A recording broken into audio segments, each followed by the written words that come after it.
wondered, and it would be very awkward. Should there be an alternate? I wondered the same. I wondered the I- same thing, David. I really wondering, did. and it would be awful because the odds are most every time that person's going to hang around and do nothing. But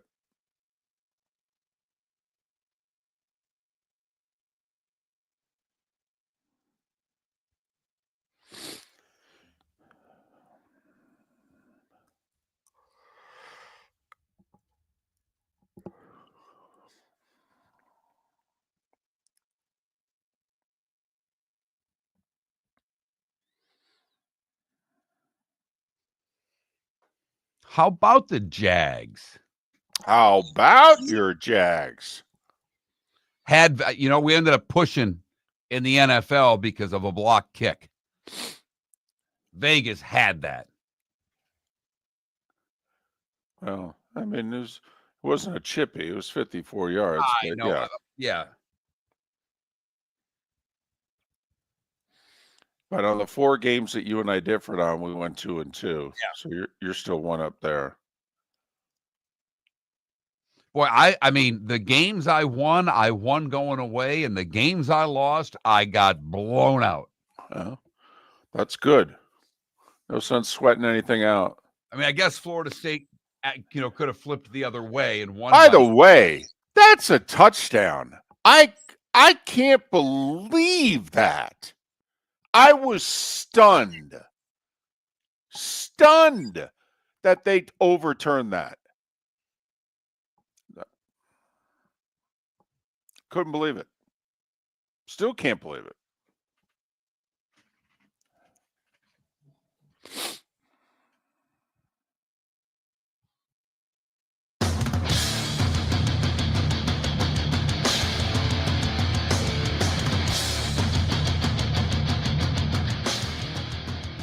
You're listening to Miller and Moulton, coming at you from the Floormeister Studios. Floormeisters, keeping it real. And now, here's Mark Miller and David Moulton. Top of the morning to you on this Overreaction Monday. It's also the final Monday of the month. I'm in Denver getting ready for one of the 2 Monday Night Football games. Mark is in the cozy confines in Southwest Florida. Hold on. How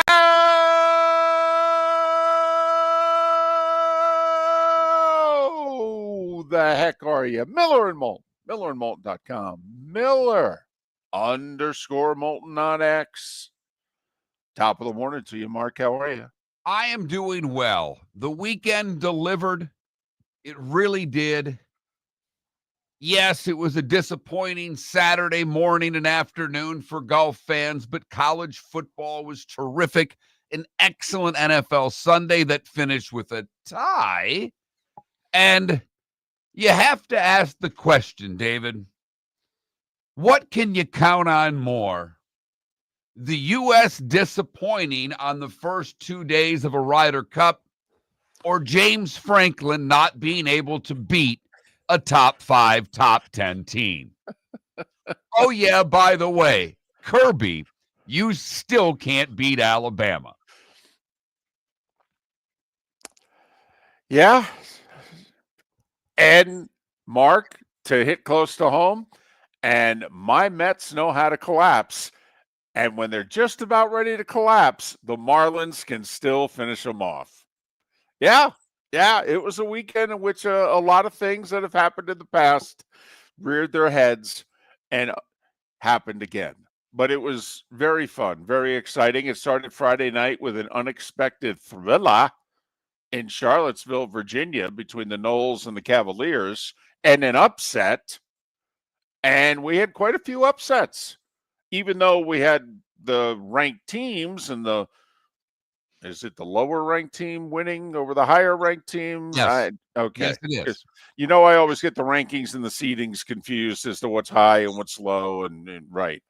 But we talked about all the games of what ranked team was going to get beat by an unranked team, and we never really discussed Florida State and Virginia. And there it was, Friday night. Bam, right off the bat. And for a longtime Noles fan, don't you have to now never play Virginia on the road on a Thursday or Friday? because Florida State's first ever ACC loss was on, I believe, Thursday night. I know Nestler and Danielson called it. Virginia Okay. Tech, right? All those years ago? No, it was Virginia. Oh, it was Virginia. It Okay, was you're right. Virginia. You're Yeah. right. I happened to be working a hockey game that night and caught the end of it at getting our food going from Knoxville to Nashville so many years ago. And Florida State denied inside the 5. I think Warwick Dunn tackled on, if they had replay then, it might have been a winning touchdown. But instead, they had replay now, and they took away what might have been a winning touchdown in a very controversial overrule. Wow. Did you see that, by the way?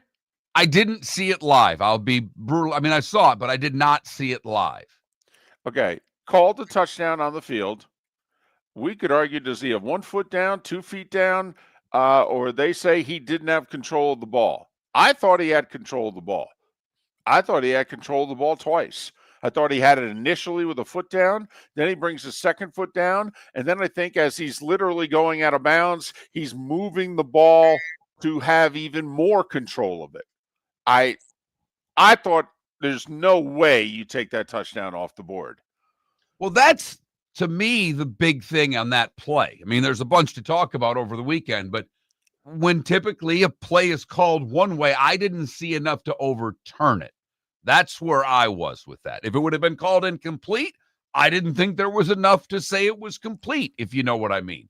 Right. But that whole conclusive evidence didn't seem to be there to me. Now, I will say, because the ACC is into, The transparency. You got to see and hear their whole discussion as to what they were thinking. So, it's good television. It's terrific television. It really is. I'm sure the officials hate it. But don't know what to tell you. We've been saying for 15 plus years it's a TV show, and this is the one thing, in the last 3, 4, 5 years, this has made football better as a television product. I can't think of anything recently that's made football on television, a better product than this. And I'm curious if the other college leagues, if the NFL are paying attention, and if they'll ever do what the ACC is doing. Yeah, I don't know.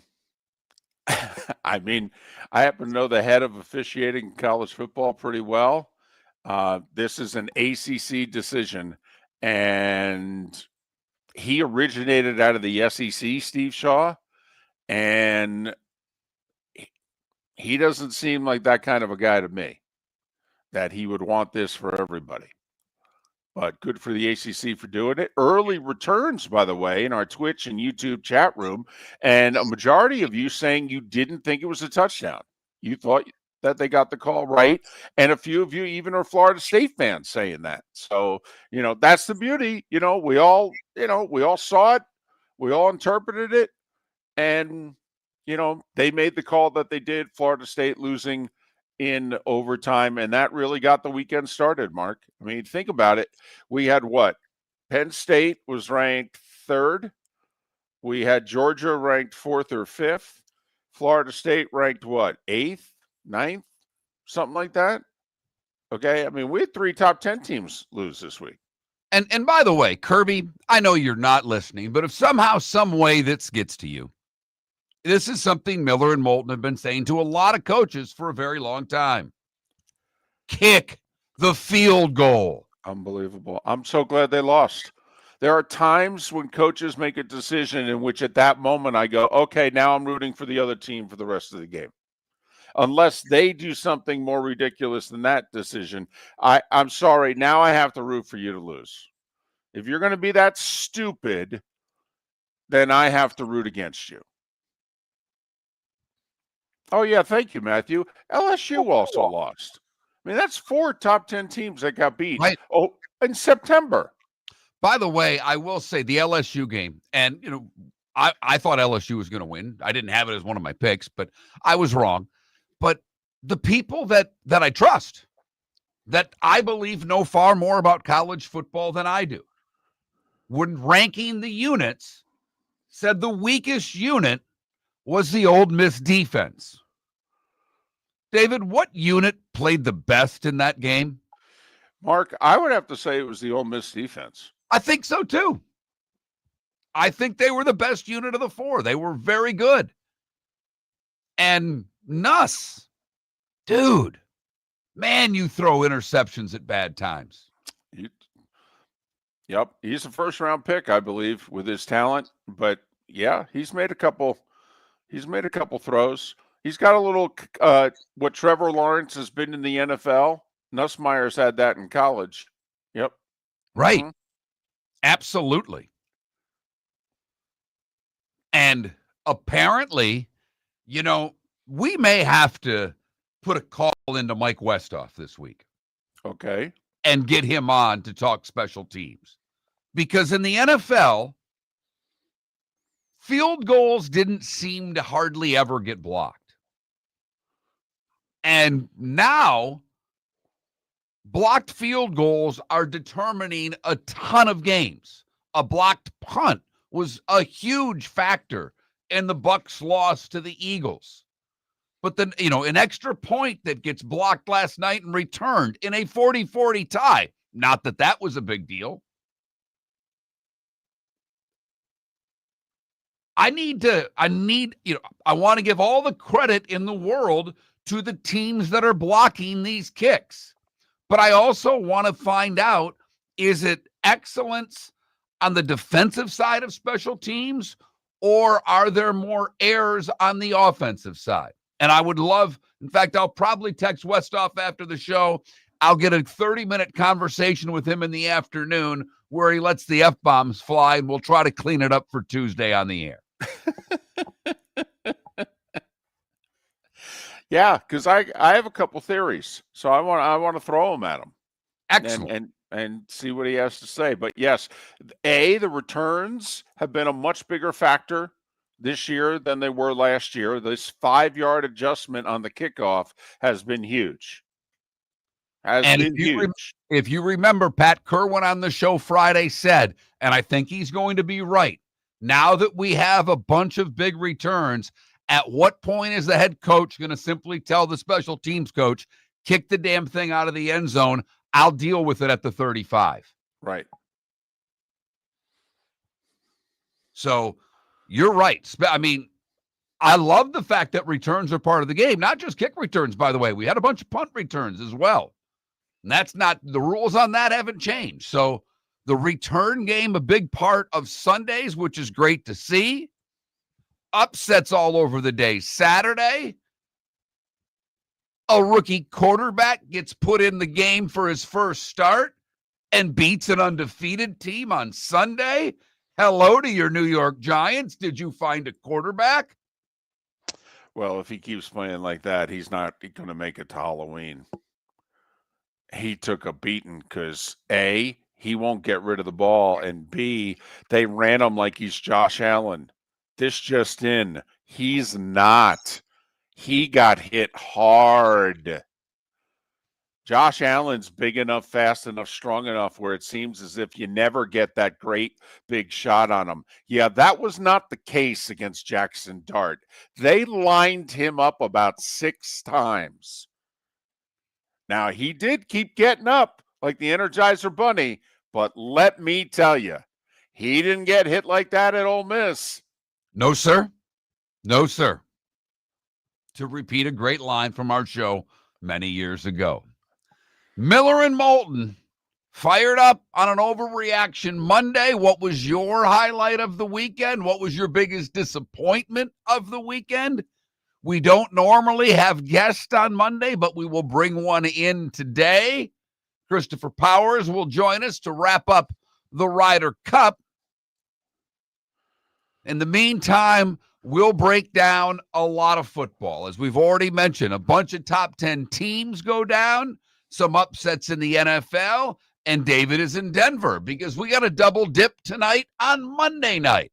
The Jets and the Dolphins, the Bengals and the Broncos. Thanks for breaking it all down with us right here on Miller and Moulton. Your roof is your home's first line of defense. At Pelican Roofing of Florida, Ronnie John and their team bring years of experience to protect what matters most, your family and your business. From residential repairs to large-scale commercial roofing, we deliver honest work, fair pricing, and quality you can trust. An upgrade on your roof can lower your insurance costs. Don't wait for a leak to turn into a disaster. Call the experts at Pelican Roofing today. 1-866-9-PELICAN. That's 1-866-9-PELICAN. Online at pelicanroofingcompany.com. CCC 1332512. So I asked him at Floormeisters, hey, what do you want me to tell everyone for September? He says, well, tell them I just bought 100 pallets of Core-Tech. So I've got so much of it, I can keep the prices low. Plus, installation's always available. Delivery's always available. And tell them Floormeisters has colors, 15 of them that no one else has. Floormeisters in Naples, next to Costco, whether it's carpet, tile, or Core-Tech. The best flooring, best service, at the best prices. Floormeisters, floormeisters.com. For over 50 years, the Nolan family has been dedicated to protecting local families. Nolan Family Insurance is a second-generation independent agency that specializes in home, flood, auto, and boat insurance. They take the time needed to explain your coverage options and answer your questions so you can make an informed decision that's right for you. If you're looking for an agency that treats you like family, call 941-639-1122 or go to nolanagency.com. That's 941-639-1122 or nolanagency.com. American Paint Supplies is your one-stop shop for all your coating needs and has been for 30 years. American Paint Supplies is also your #1 Festool dealer in Southwest Florida. If you are a builder, cabinet maker, painter, or power tool enthusiast, Festool craftsmanship can be found at American Paint Supplies. Celebrating 30 years of service, and Festool is celebrating 100 years of excellence. Come to American Paint Supply for a perfect pairing of service and expertise on 6100 Shirley Street, Naples off of Pine Ridge, or online at AmericanPaintSupplies.net. This is Miller and Moulton.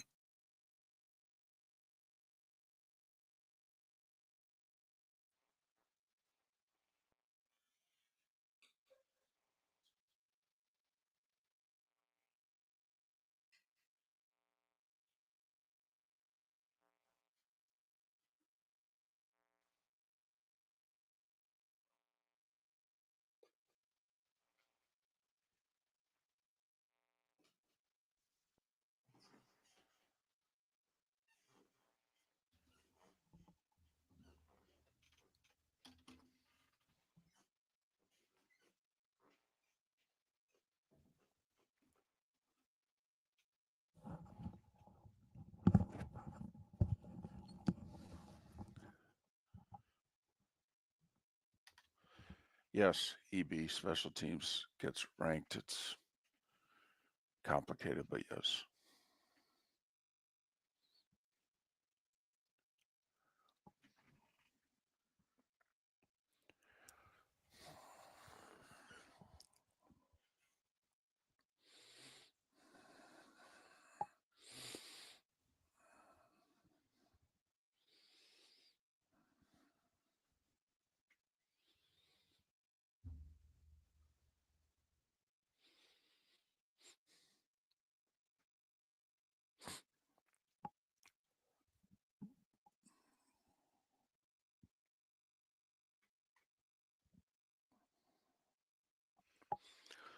Well, EB, I'm with you because their special teams tried really hard to give that Houston game away, and if it wasn't for Baker's heroics, it would have. The special teams failed late in the Atlanta game and allowed Atlanta the opportunity to tie. So,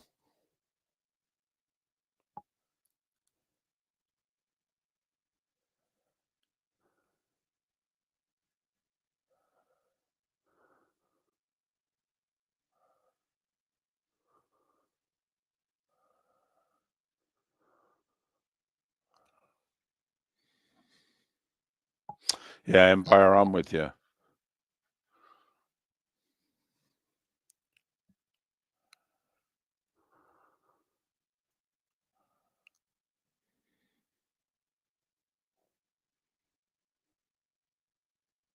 Certain guys are just fun. Besides, obviously, being really good, some guys are just fun. I mean, Mahomes, obviously, he's just fun to watch play. Josh Allen is fun to watch play. Baker is fun to watch play. Oh, that mid-fourth quarter interception. Oofta. Yeah. Yep. Happens. No, I know. I mean, yep. You know who's fun to watch? The Lions are fun to watch. They are. Dan Campbell and the Lions are fun. No, Bucky hasn't been for a while. Nope.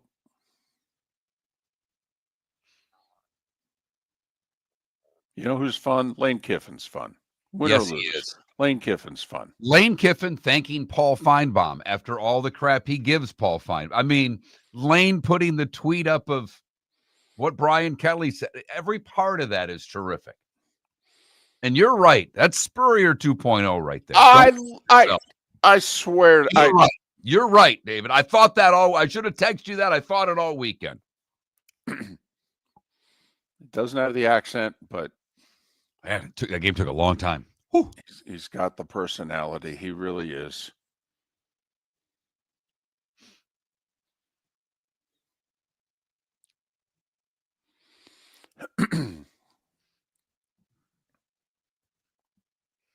Pittsburgh goes for it yesterday morning. 4th and goal from like the 4, and they run it. And then 4th and 1 with the game on the line, they punt. I don't understand.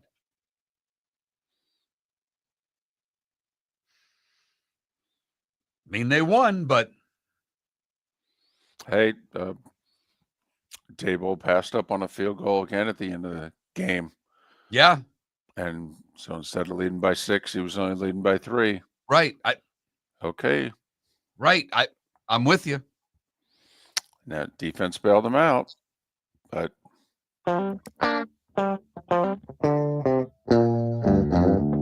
You're listening to Miller and Moulton. And now, here's Mark Miller and David Moulton. 21 minutes past the hour. The starting 5 is coming up in about 15 minutes. Miller and Moulton.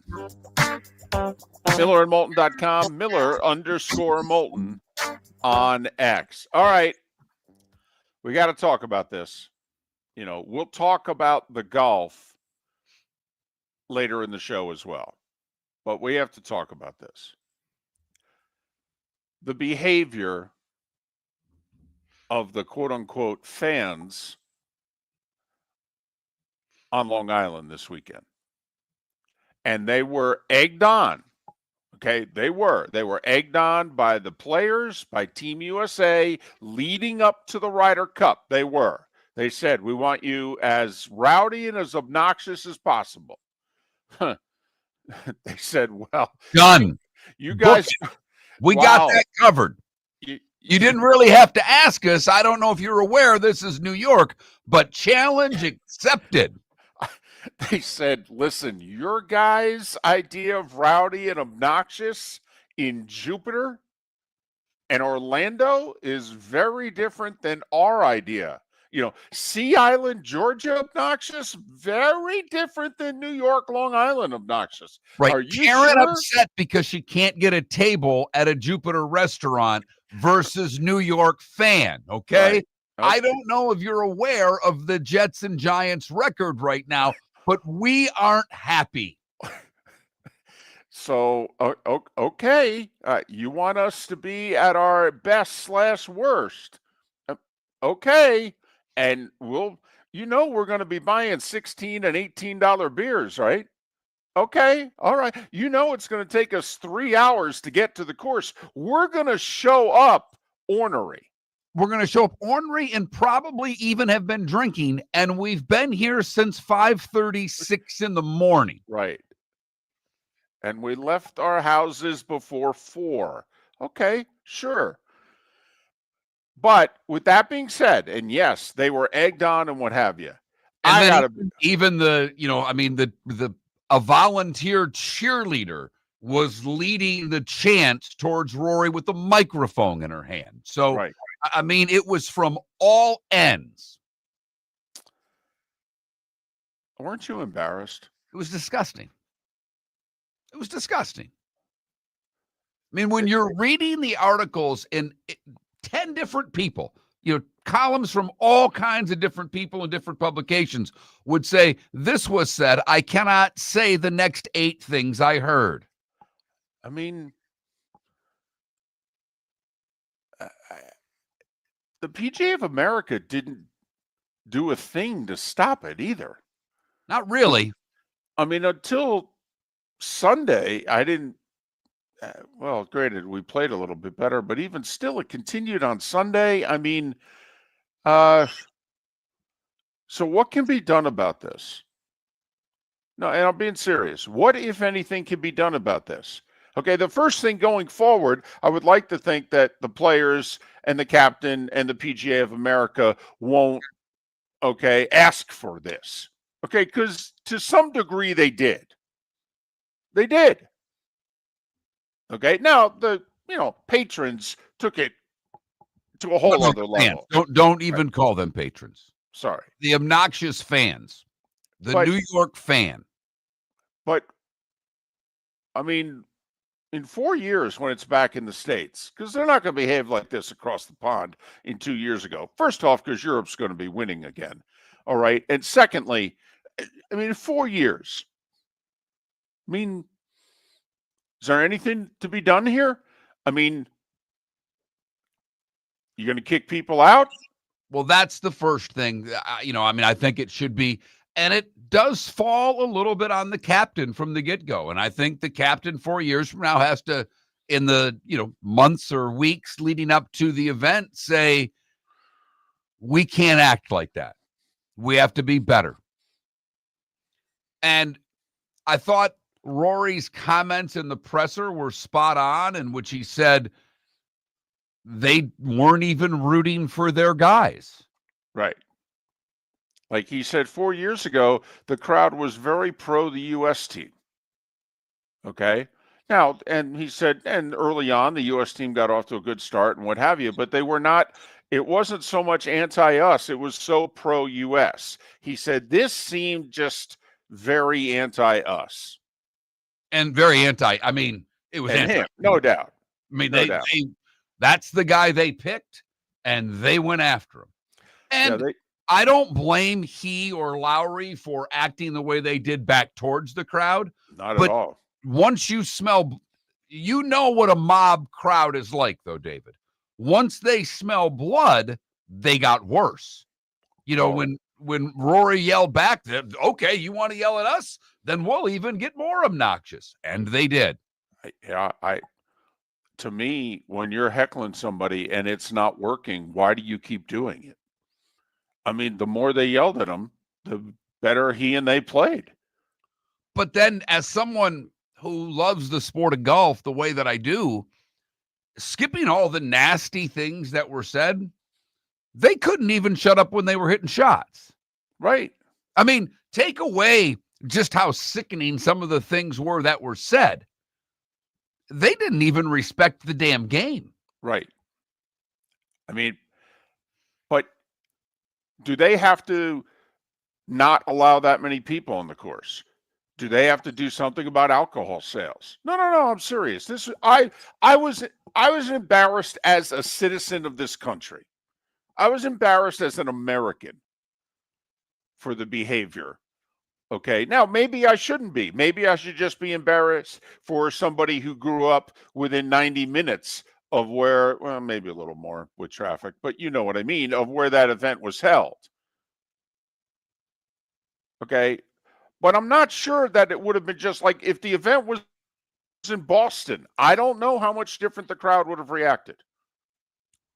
But here's what I'll say. If it was in Wisconsin, I don't think they would have acted like that. And I'm being serious. No, I don't either. I think the Northeast had a lot to do with it. Yeah, they have an attitude. There's no doubt. And I don't know what else to say, but I don't think if that event is in a lot of other places in the country that people acted like that. No, I agree. I think it's the I-95 Northeast corridor is where the behavior would have been like that. And elsewhere, I think people would have been a little more restrained, hopefully, thankfully. But I'm just wondering, though, if Is there something that can be done about it? Besides the fact that the next captain and the players and what have you have to not encourage this at all. And I mean, you could see by Saturday, I mean, Justin Thomas looked embarrassed out there. Yes. He looked embarrassed. I just, I mean, who cares? I mean, winning, losing, it's a golf match. Okay, but that was disgusting. For goodness sakes, it's golf. Don't behave this way. I mean, do we really think they would have behaved this way? Name me another country in which you think, let's do it in reverse. Let's say we're the ones kicking you-know-what. And we've been kicking you-know-what. Give me a place where you think that they would have behaved like this. In golf, remember, because sure, and because listen, we see it in other sports around the world. I mean, they act worse in soccer around the world. They do. I mean, they storm the damn pitch and riots ensue. And so, I mean, it's not like this is the worst fan behavior ever. I mean, trust me, worldwide in soccer, they got this beat. And they get racist. Okay? You think what they said at Rory and his wife were bad. You haven't been paying attention to the world of soccer in the last 20 years. But I'm just, can something be done? Does something have to be done? First off, I think your ideas are on par, but I don't think the PGA of America will limit ticket sales. And I don't think the PGA of America will limit alcohol sales. And those would be the two ways to curtail this in some way, shape, or form. But they need to make their money, David, because after all, if the PGA of America is not making lots of money, then why the hell have the Ryder Cup? Starting fives next. Mark Miller for Sleep Treatment Direct. They are helping me with sleep apnea. And by helping me, I mean curing me. No more CPAP machine. No more snoring. No more tossing. No more waking up exhausted. Their expert team got me the right treatment, fast and hassle-free. If you want to feel energized and get rid of your snoring, call Sleep Treatment Direct today. 444-1741. That's 239-444-1741. Sleep Treatment Direct. Sleep safe and sound. Got a cracked window or foggy glass? Don't wait for the next storm to make it worse. Your local Glass Doctor Home and Business is just down the road and ready to help. From leaky frames to shattered panes, we've got the tools and the know-how to get your home or business storm ready. With flexible scheduling and our done right promise, you'll be in good hands. So before or after the weather hits, call your neighbors at Glass Doctor. Glass Doctor, Glass Doctor. Call the Glass Doctor, we fix your pains. Oh yeah! American Paint Supplies is your one-stop shop for all your coating needs and has been for 30 years. American Paint Supplies is also your #1 Festool dealer in Southwest Florida. If you are a builder, cabinet maker, painter, or power tool enthusiast, Festool craftsmanship can be found at American Paint Supplies. Celebrating 30 years of service, and Festool is celebrating 100 years of excellence. Come to American Paint Supply for a perfect pairing of service and expertise on 6100 Shirley Street, Naples, off of Pine Ridge, or online at AmericanPaintSupplies.net. So I asked him at Floor Meisters, hey, what do you want me to tell everyone for September? He says, well, tell them I just bought 100 pallets of Core-Tech. So I've got so much of it, I can keep the prices low. Plus, installation's always available. Delivery's always available. And tell them Floor Meisters has colors, 15 of them that no one else has. Floor Meisters in Naples, next to Costco, whether it's carpet, tile, or Core-Tech. The best flooring, best service, at the best prices. Floor Meisters, floormeisters.com. This is Miller and Moulton.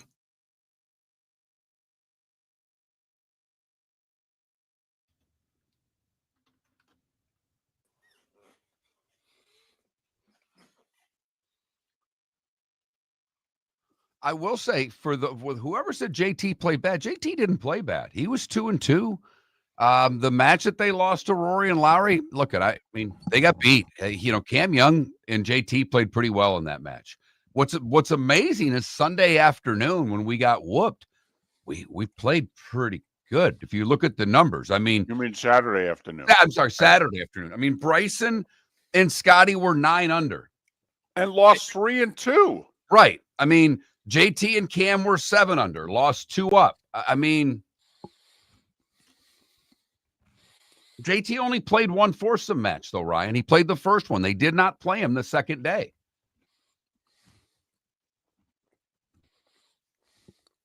I mean, when you put out Morikawa, I will blame the captain. They put all of those stats together. The worst possible pairing for the U.S. was Morikawa and English.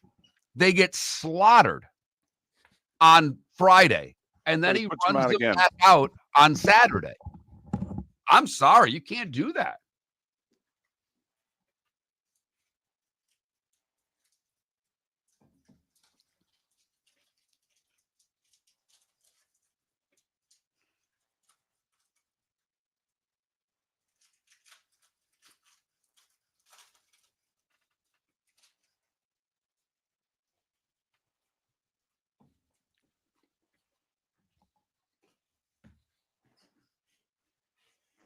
I think Empire, you're right. Mob mentality. I agree with I agree with that wholeheartedly. Doesn't make it right, but your point is well made. I will never understand why, given 4 opportunities to pair Sam Burns with Scotty Scheffler, he didn't even do it once. Have I mentioned they're best friends? I've heard you say that. Have I mentioned their family's vacation together? You don't think maybe they'd be okay together on the course? By the way, and I'm not talking Scheffler, his partner would have been pretty damn good. He can play. And Scheffler, his partner let him down in foursomes.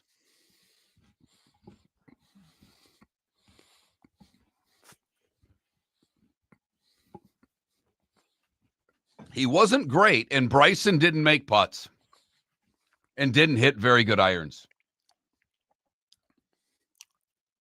Loved his heart, but what do you go, 1-3-1? Scotty went 1-4.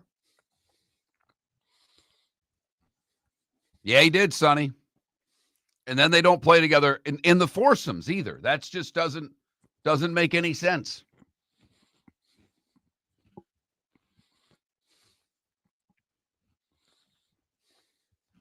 I don't get it.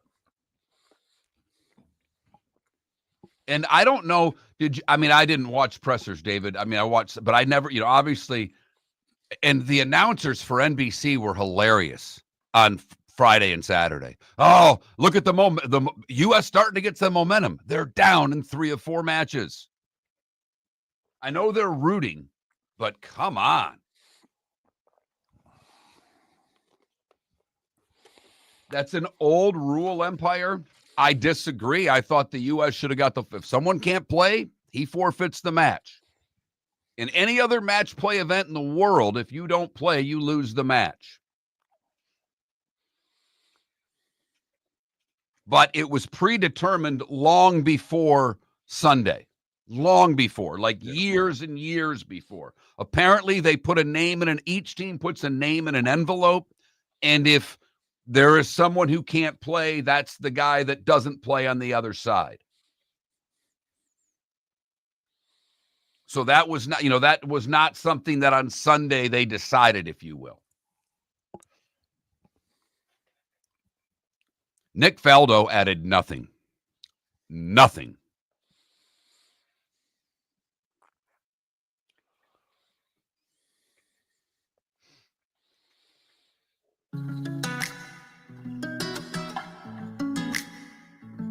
Welcome back to Miller and Moulton. Text the guys what's in your mind at 21,000. That's 21000. And now, here's David Moulton.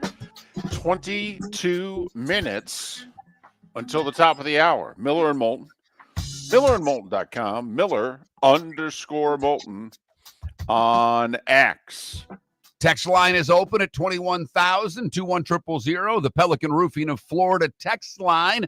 If you've not texted the show before, 21,000 is the number. Miller is the keyword. Pelican Roofing of Florida, statewide, commercial and residential, 1-866-9-PELICAN. Yeah, it sounds like one too many numbers, but we dialed it, and it works.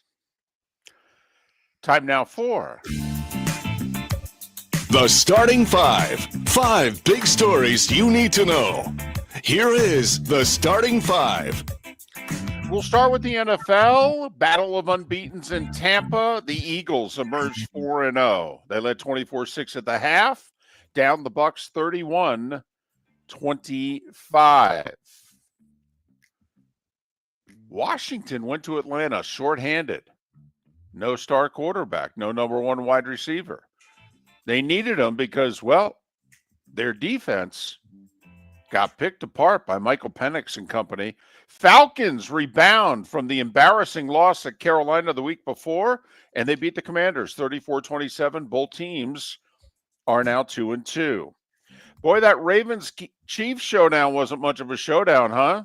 Wow. I had that turned off pretty early to watch the other 3 games because they were all good in the 4 o'clock window.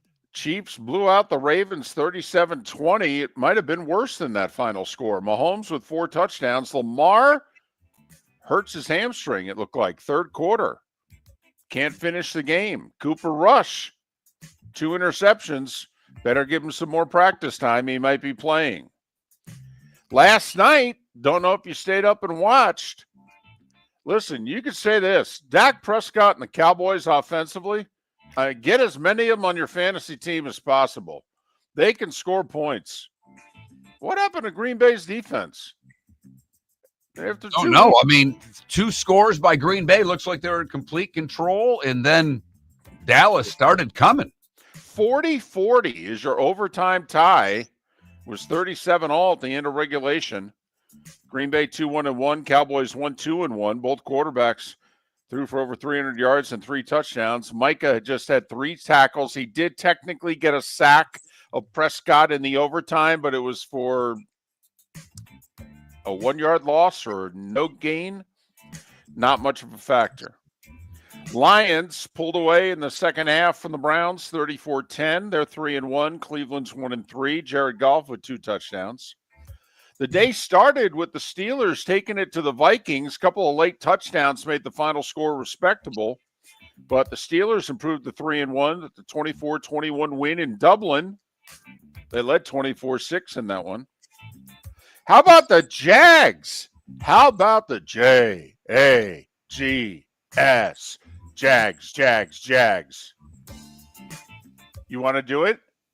Hang on. Do it? No, I want to do this one instead. Duval.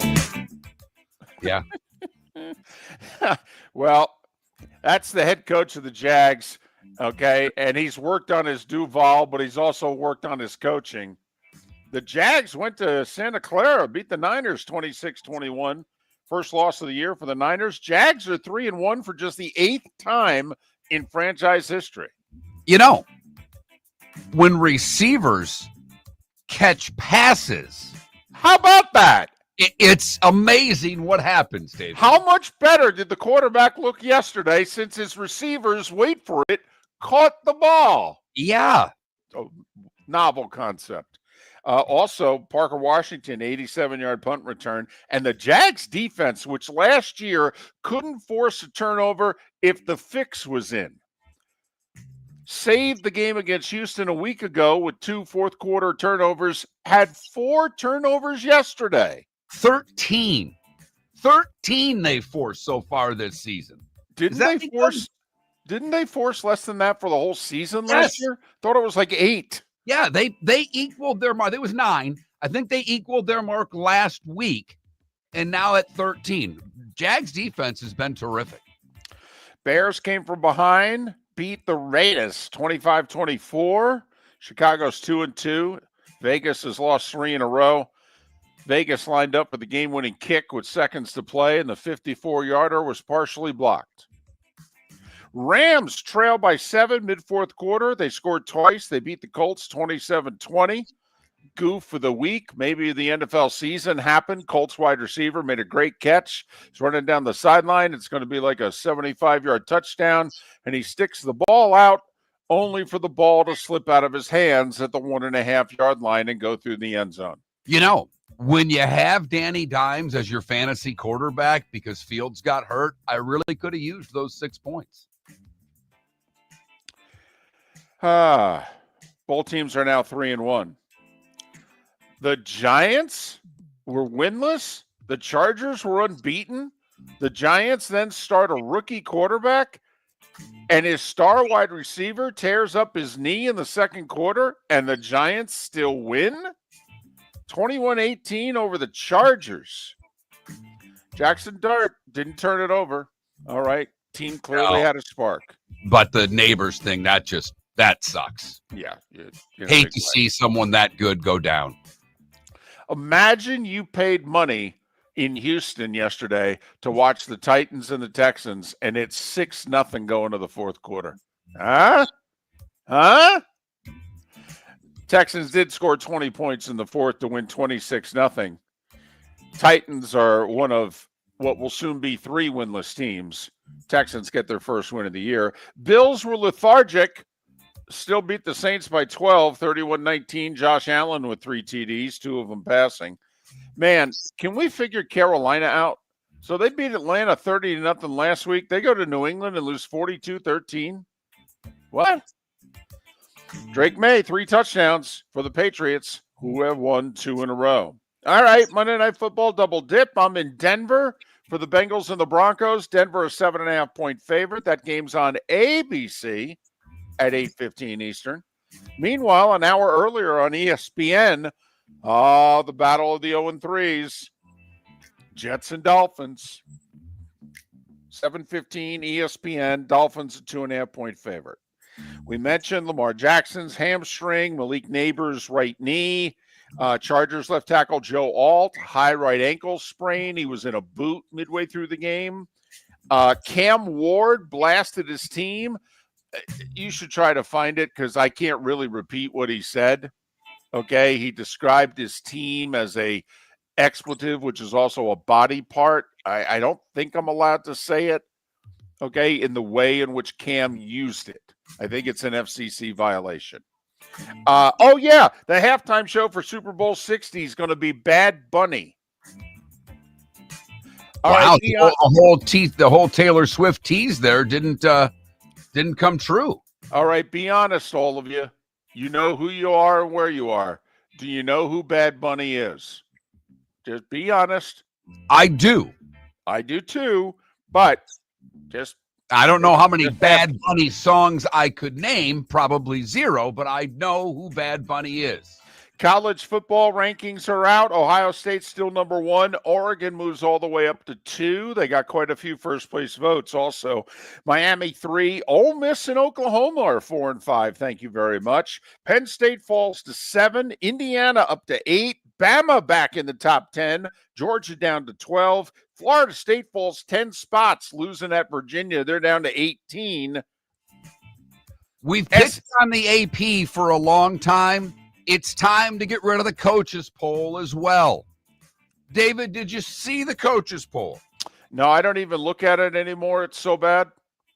I understand, but I just want to let you know that Georgia's ranked 10th, Alabama's ranked 11th. Well, I think in the AP poll, isn't Florida State ahead of Virginia?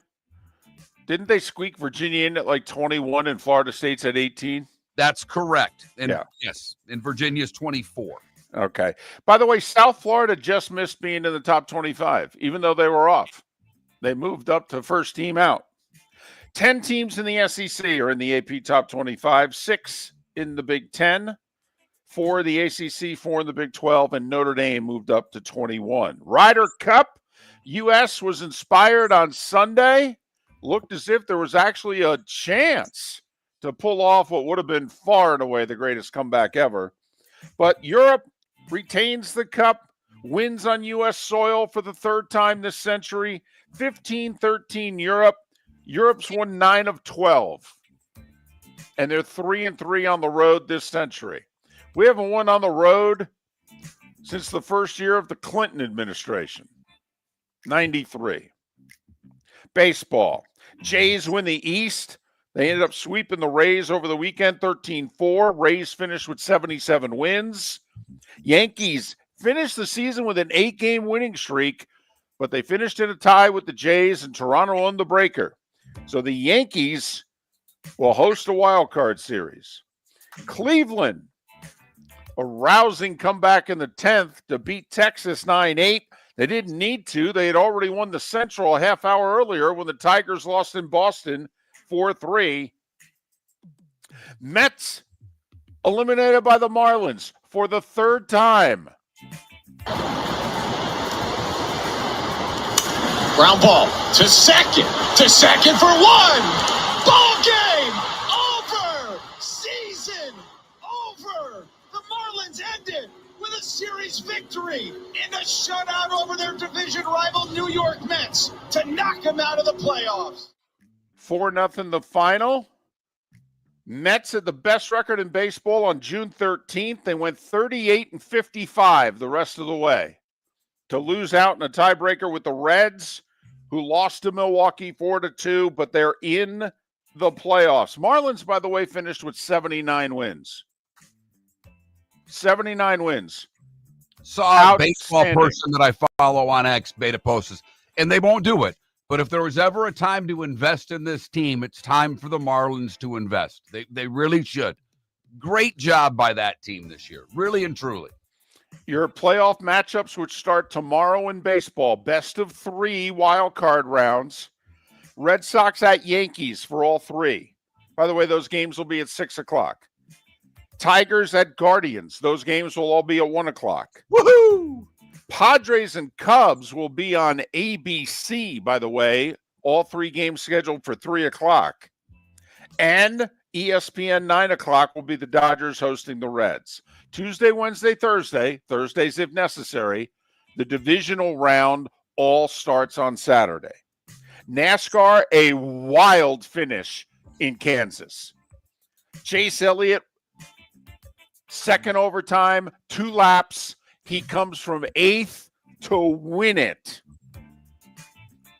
Racers were crashing into one another. Teammates were pushing each other into the wall because if you win a playoff race, you automatically move to the next round. By the way, top 8 drivers advance after next week's race in Charlotte. Ross Chastain right now would be out. He's 9th. WNBA, Phoenix eliminated the best team in the league in 4, 86-81 over Minnesota. And the Fever force a Game 5 with Vegas by winning at home 90-83. We have 2 unbeatens left in the NFL, Buffalo and Philly. We all have 3 winless teams after tonight, the Saints, the Titans, and the loser of the Jets-Dolphins. So there. And at 8 minutes before the hour, that was the starting 5. 5 big stories, and the baseball playoffs begin tomorrow here on Miller and Moulton. I can't believe I'm going here right now, but I don't have a choice. The WNBA is the softest league ever. And I don't mean the players. I mean the people that run the league. The coach of the Lynx was not happy after game 3, right? Do I have that right, David? They lost, and her star player got injured in the final seconds of the game driving to the basket. And the Minnesota coach, who's done this before, went nuts on the officiating and on the league after the game. And fine her. If you want to fine her for it, fine her whatever the amount of money is you want to fine her. They suspended her for a game. Yes. I don't ever recall a league suspending a coach for comments about the officials. Holy cow. Now, I will say, Cheryl Reeves, her name, head coach of the Minnesota Lynx, she did, after losing the finals in 5 very tough games with New York last year. They lost game 5 by a smidge. The officiating was bad. So much so it was controversial. The league kind of helped New York win their first ever championship. And she destroyed the league in the officiating after the WNBA finals last year, too. So maybe she was warned. I don't know if she did it again, she would be suspended. To me, it's just a bad look, David. Well, I will say they've had a lot of star players get hurt on the court this year. And a lot of star players complaining about officials. Yes. Miller and Moulton. Hour 1 in the books. Thanks for listening. Your roof is your home's first line of defense. At Pelican Roofing of Florida, Ronnie John and their team bring years of experience to protect what matters most, your family and your business. From residential repairs to large-scale commercial roofing, we deliver honest work, fair pricing, and quality you can trust. An upgrade on your roof can lower your insurance costs. Don't wait for a leak to turn into a disaster. Call the experts at Pelican Roofing today. 1-866-9-PELICAN. That's 1-866-9-PELICAN. Online at pelicanroofingcompany.com. CCC 13325. American Paint Supplies is your one-stop shop for all your coating needs and has been for 30 years. American Paint Supplies is also your #1 Festool dealer in Southwest Florida. If you are a builder, cabinet maker, painter, or power tool enthusiast, Festool craftsmanship can be found at American Paint Supplies. Celebrating 30 years of service, and Festool is celebrating 100 years of excellence. Come to American Paint Supply for a perfect pairing of service and expertise on 6100 Shirley Street, Naples, off of Pine Ridge, or online at AmericanPaintSupplies.net. Think we only fix windows? Think again. Your local Glass Doctor Home and Business does so much more to upgrade your home. We custom build stunning shower and bath enclosures, install sleek glass doors and windows, and can bring fresh life to foggy or cracked panes. Need a glass tabletop or a statement mirror? Yep, we do that too. If it's glass and it's in your home, we're the team to call. Call the Glass Doctor, we fix your pains. Oh yeah! Shoeless Joe's Sports Cafe, your home for all the football and baseball that September provides, plus a nightly food special. Got bingo and trivia Tuesdays and Thursdays, live music Fridays, karaoke Saturdays. Never mind the fact that Shoeless Joe's is going to celebrate Grandparents' Day, National Hot Dog Day, National Cheeseburger Day, all in the month of September. Food and drink specials during every NFL game. Shoeless Joe's, the official home for Ohio State football. Shoeless Joe's, good food, good times, good sports, in the Doubletree by Hilton. Bell Tower Shops, Fort Myers. So I asked him at Floor Meisters, hey, what do you want me to tell everyone for September? He says, well, tell them I just bought 100 pallets of Core-Tech. So I've got so much of it, I can keep the prices low. Plus, installation's always available. Delivery's always available. And tell them Floor Meisters has colors, 15 of them that no one else has. Floor Meisters in Naples, next to Costco, whether it's carpet, tile, or Core-Tech. The best flooring, best service, at the best prices. Floor Meisters, floormeisters.com. Football season is back, and celebrate your game day with Jimmy the Beef Guy. We're talking tender, juicy Chicago beef sandwiches. Whether your party's for 10, 100, or 200, bring game day to your house with Jimmy the Beef Guy. The catering packages come with the beef, the gravy, the peppers, the bread, everything you need. 2 convenient locations, Fort Myers and Bonita Springs. Skip the ordinary and bring the beef. Jimmy the Beef Guy, Chicago flavor, Southwest Florida style. Call today or visit jimmythebeefguy.com. Tell him Miller and Moulton. This is Miller and Moulton.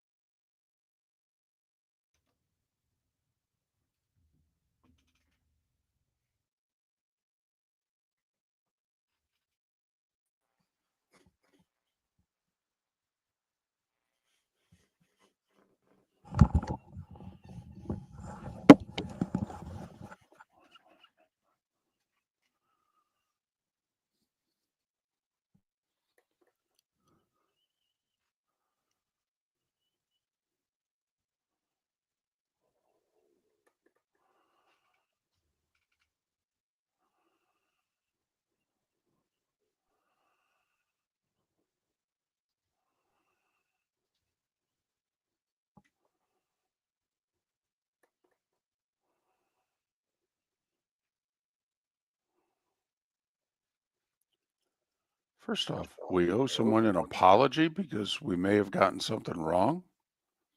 And God, Sean and Brian, did you see the game?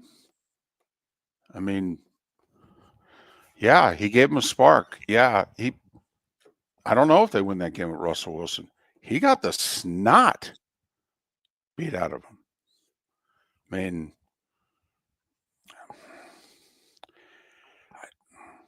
they ran him like he was Josh Allen. I just don't want to break the kid. He's definitely their future. Jeez. But yeah, he gave him a spark.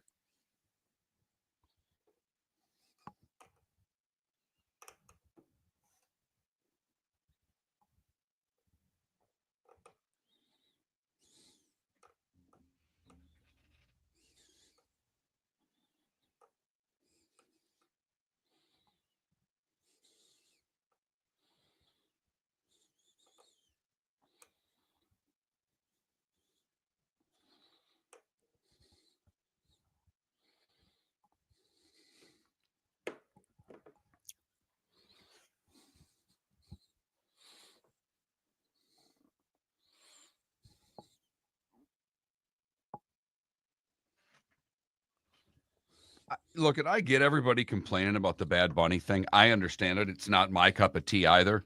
But we've said this for a long time. The halftime show isn't necessarily for us. They're trying to bring new people in. And if they feel like they're going to, what is the one thing from an audience standpoint that football doesn't have? A young audience. They're trying to get younger, and they're trying to get more females. And this, they think, does that. So I don't care that much. It's a 12, 14-minute show tops. But the highest rated part of Super Bowl 59 was the halftime. Which is to my point. Everybody leaves it on and more people come on board. So again, it's not my thing, but okay. Sean and Brian, Hyatt can't even get on the field. So I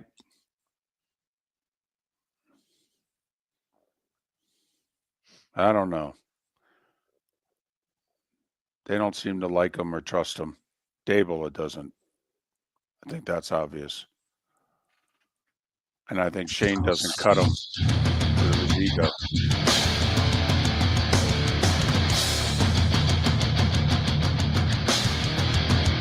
You're listening to Miller and Moulton, coming at you from the Floor Meister Studios. Floor Meisters, keeping it real. And now, here's Mark Miller and David Moulton. Hour 2 of Miller and Moulton on this Overreaction Monday. I'm in Denver for Monday Night Football. It's a doubleheader tonight, the early game. Jets and Dolphins. Woo-hoo! Somebody's getting their first win of the year. Well, we had a tie last night. Well, that's why you got to say somebody's getting their first win of the year. First off, we rarely get 2 ties in the same season. Never mind, get them on the same week. But hey, who knows when the Jets and Dolphins get together? Crazy stuff happens, especially on Monday night. Followed by the Bengals and the Broncos.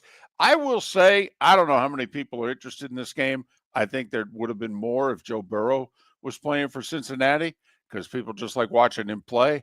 But I have found in the last day, the Denver fan is, Mark, what's the words I'm looking for? They're disappointed and they're annoyed. The Broncos fan is annoyed. Okay. And the surroundings haven't helped Denver. Colorado football team's not winning. All right. And goodness knows the Rockies haven't known how to play baseball for a while. So there's nothing to deflect the attention away from the Broncos. Not that much can in the Mile High City and surrounding areas anyway. But they are disappointment and they are annoyed. They are annoyed, okay? A former Broncos player, I heard him yesterday on a sports talk show. A former Broncos player said out loud, if we can bench Peyton Manning, how come we can't bench Bo Nix? Whoa. Wow. Well, it's already gotten to that point. He then said, would we be 3-0 if Jarrett Stidham was the quarterback? Whoa. So anyway, that's just, I don't know if the national media is going to portray the exact mood of where I am. So if by chance you watch tonight, that's what's hanging over that game from the home team crowd perspective. But the Giants did the Chiefs and potentially the Broncos a big solid yesterday, though, by handing an L on the Chargers and getting them potentially back in the division race. Well, the good news is they get a backup in Cincinnati, and they're a monster favorite tonight. This is a game they should win. And to be honest, they've got a really good chance to string off like 5 of their next 6. I mean, they go to Philadelphia next week. And let's just, for sake of argument, say they lose that game on the road. And there's no, obviously they can beat Philadelphia, but if they take care of business tonight like they should and they lose in Philadelphia It's at the Jets, home for the Giants, home for Dallas, at Houston, home for Vegas. I mean, Yeah, that seems like a winning streak right. of some kind. Yeah. So I don't think there's a reason for the walls to start caving in Denver right now. So, but anyway, just wanted to give you a feel. Listened to about 2 hours of sports talk radio yesterday. Did some R&D while dining with my best friend, and so that's the mood anyway in the Mile High City. But whether it was the NFL weekend, whether it was the college weekend, whether it's the Ryder Cup, whether it's the fans' behavior at the Ryder Cup, whether it's the end of the baseball regular season, who's in, who's out, man, is there a lot to chew on this final Monday of September. Pelican Roofing of Florida text line is open. You've all been active this morning. 21,000 is the number if you've not texted the show in a while. Miller is the keyword. We just figured that was easier to spell than Moulton for some of you. So 21,000, Miller's the keyword if you've not texted before. Texter says, man, I miss Liam calling the plays for the Bucks. I didn't think the play calling was the problem. I thought Baker threw one pass that he would love to have back and a blocked punt. I mean, special teams reared its ugly head against the Bucks again. And they made a hell of a comeback. They had opportunities twice in the fourth quarter and came up short. But you're right. They got off to a bad start. But I don't really think it's the play calling at this point. I don't know about you, David, but it's not what I look at when I'm looking at the problems in Tampa. And they got beat by a Philadelphia team, and Tampa a little banged up right now. Yeah, I saw the loss coming. So I wasn't surprised by the result. Yeah, 3-1 with all the injuries, quite frankly, and the schedule that they had. I'd just take it. Okay, I have no problems with the play calling right now. And hey, he's a first timer. Liam though last year was the first timer. They've had a lot of that Tampa, and it's worked out pretty well. Canales before that.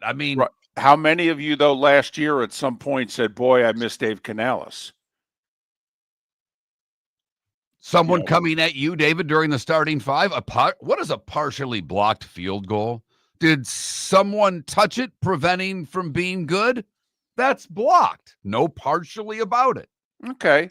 I mean, then there's blocked like in the Cowboys game in which it's scooped up and returned for 2. I mean, if you get fingertips on it, yeah, it goes down as a block kick. But, to me, that's partial. But people taking offense to the halftime show, I said it in the YouTube and Twitch chat room. I'll say it again for our audience. Who cares? The idea of the halftime show has been over the past about 5-6 years, because before they were putting a lot of old acts on there, and they made a new partnership. They're trying to get younger. They bring in more people for the halftime show. They're the only thing the NFL is lacking from their audience is the younger demo. So that's what they're trying to grab with this. If you don't like it, you don't have to watch. It's very simple. And for those of you that say you're going to turn the volume down, go ahead, get a drink, use the bathroom. Have some chips and queso. It's okay. You don't need to watch it. I won't either.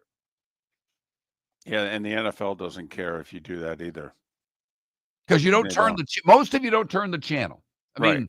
some of you watch the Puppy Bowl or whatever it is, but most of you don't turn the channel. So from your rating standpoint, it doesn't affect it.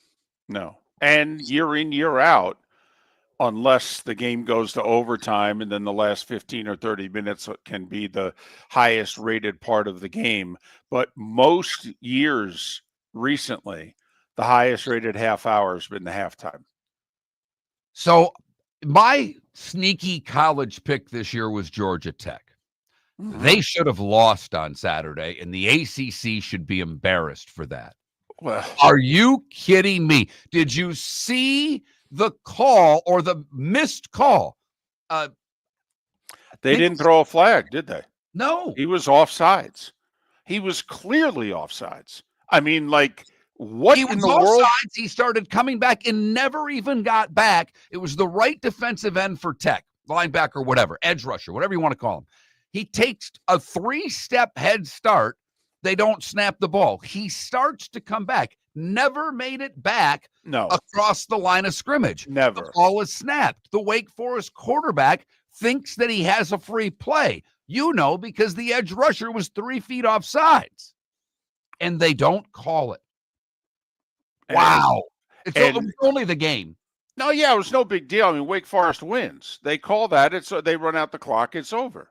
Wake with the upset of Georgia Tech. And obviously, it's a conference game. That's a big deal, trying to get to Charlotte. Remember, you get to Charlotte and win, you're in the playoff. Doesn't matter what your record is. You can get to Charlotte and win, you're in the playoff. So, yeah. It was a very controversial weekend for ACC officiating.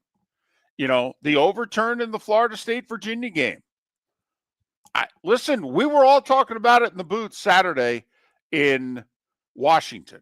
And it was very 50-50 in the booth as to whether or not it was a catch, not a catch. Most everybody agreed they were surprised at the very least that they overturned it, that it was very close either way and called the touchdown live, and they didn't necessarily agree with them. But there was one guy in the booth, Mark, for what it's worth. Okay. I mean, George Hill, stats guy for Al Michaels and Brad Nessler, he thought it should have been overturned. He thought the officials got it right. And a lot of you thought that they got it right as well. I don't know how they overturned it. That's where whatever call was made on the field, I thought would stand. But you heard it. You heard the transparency. It is unbelievable television to me. It really is. So should our poll question today say who's got a bigger problem? James Franklin against top 10 teams or Kirby against Alabama? Or, the U.S. against Europe. I mean, if you're going to put those two, because I have no problem with the question, I do think the James Franklin part will win. Over the U.S. in the Ryder Cup? No, if we had just James Franklin. Right. I mean, Kirby did beat Nick to win an SEC title.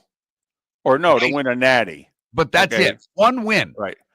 Yep. And Alabama was missing their top 3 wide receivers in the game. And Nick had that wry smile on his face when he walked across the field. He shook Kirby's hand kind of like, yeah, you had more people at the end than we did.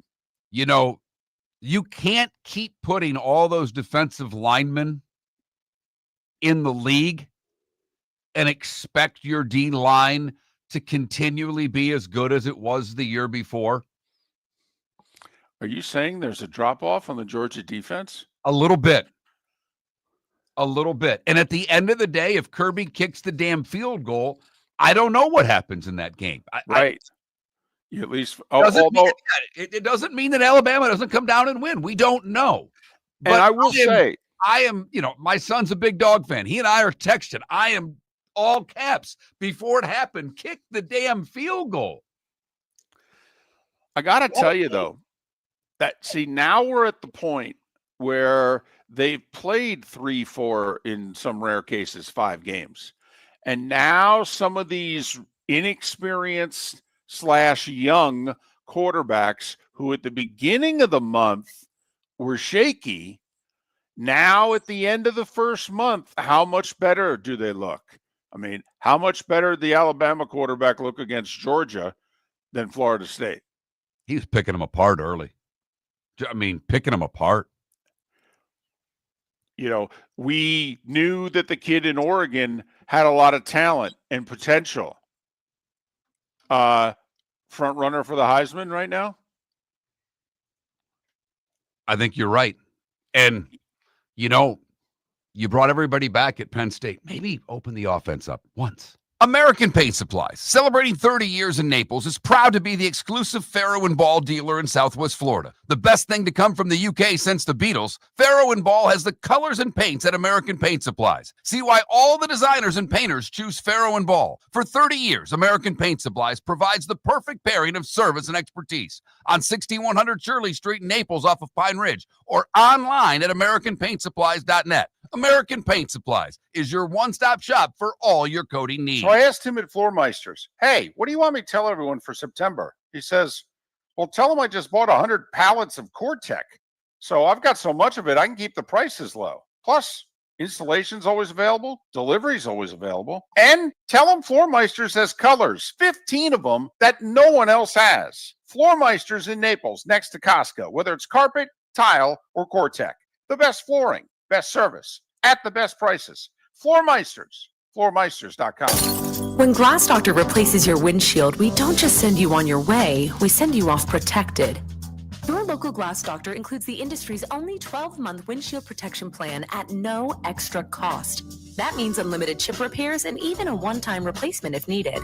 High-quality service backed by real peace of mind, right here in your neighborhood. Glass Doctor, Glass Doctor. Call the Glass Doctor, we fix your pains. Oh, yeah. Exclusions apply. See your local Glass Doctor for details. Your roof is your home's first line of defense. At Pelican Roofing of Florida, Ronnie, John, and their team bring years of experience to protect what matters most, your family and your business. From residential repairs to large-scale commercial roofing, we deliver honest work, fair pricing, and quality you can trust. An upgrade on your roof can lower your insurance costs. Don't wait for a leak to turn into a disaster. Call the experts at Pelican Roofing today. 1-866-9-PELICAN. That's 1-866-9-PELICAN. Online at PelicanRoofingCompany.com. CCC 13325. This is Miller and Moulton.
Yeah, left Twix.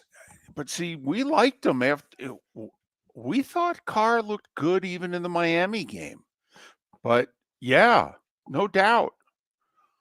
I mean, even Julian Sayin at Ohio State looks so much different and better now than he did against Texas.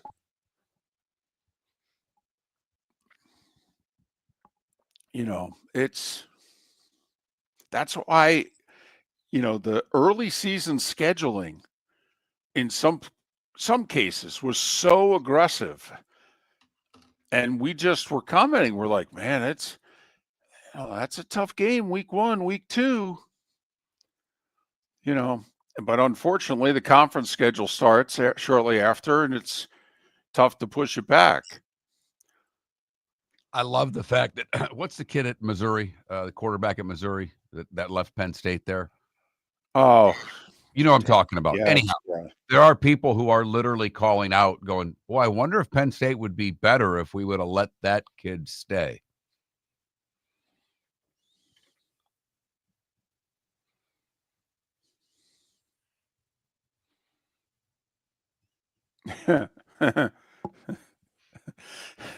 Johnny Mack want to get away.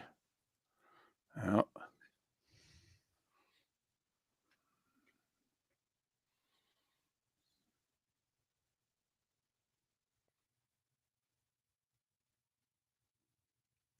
Sonny, let me tell you, man, are they good. They have 5 guys right now who are easily pros today. Easily pros today. Caleb Downs is the best tackler in college football. He is an awesome tackler. I mean, 92, 0, 8.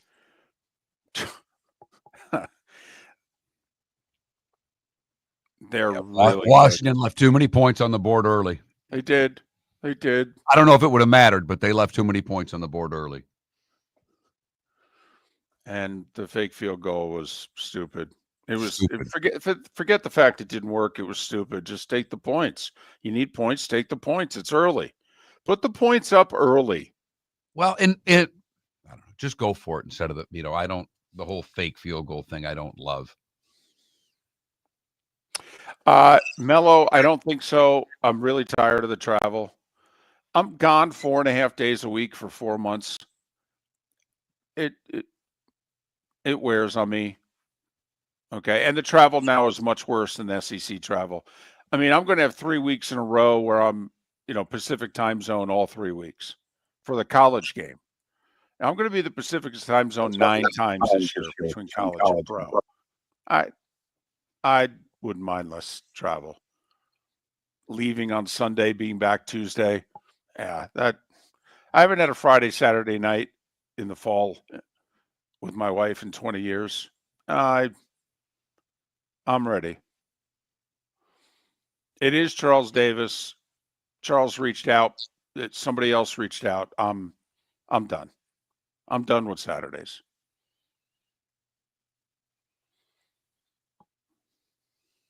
And besides, Gary's my guy.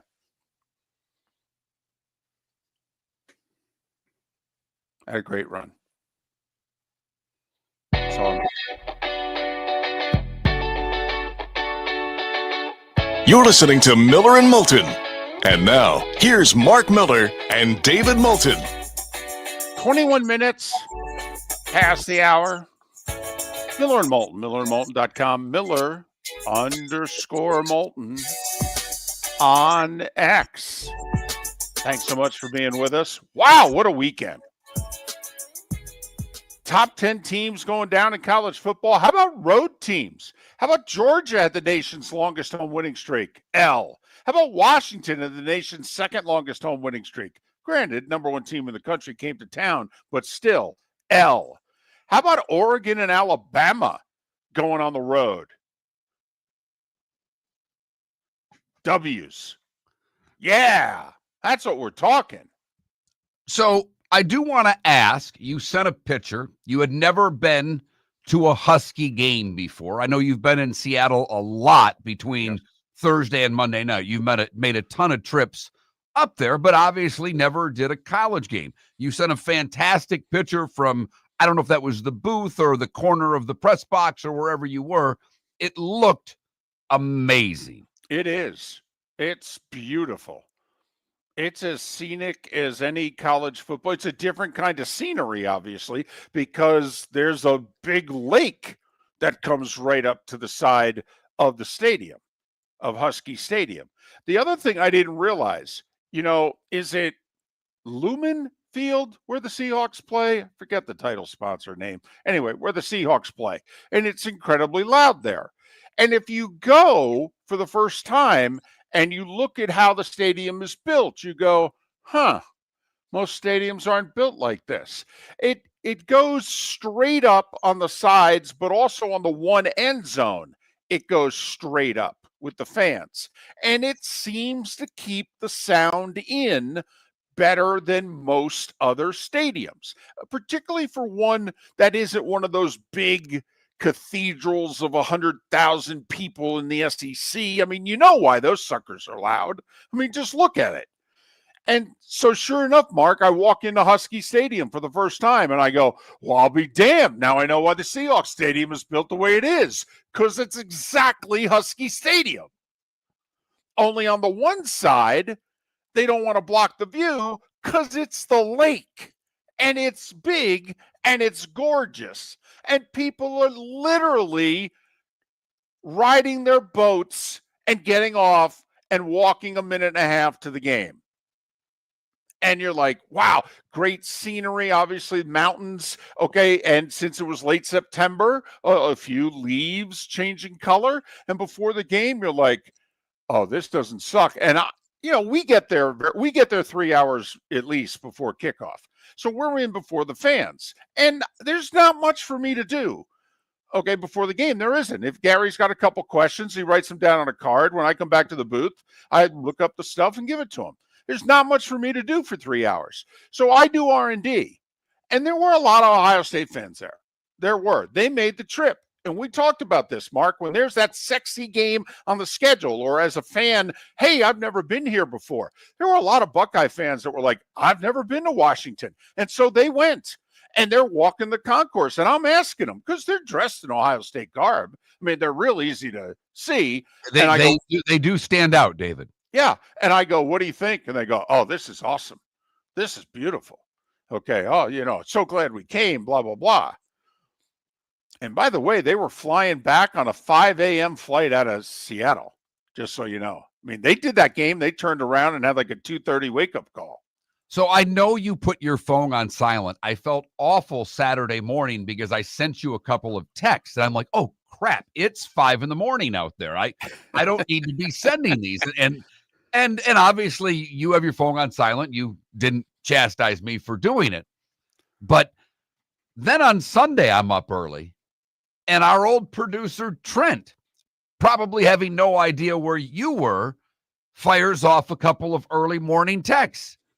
And I didn't answer for the reason now I realize you're in the Pacific time zone. Leave the man alone. And you answered.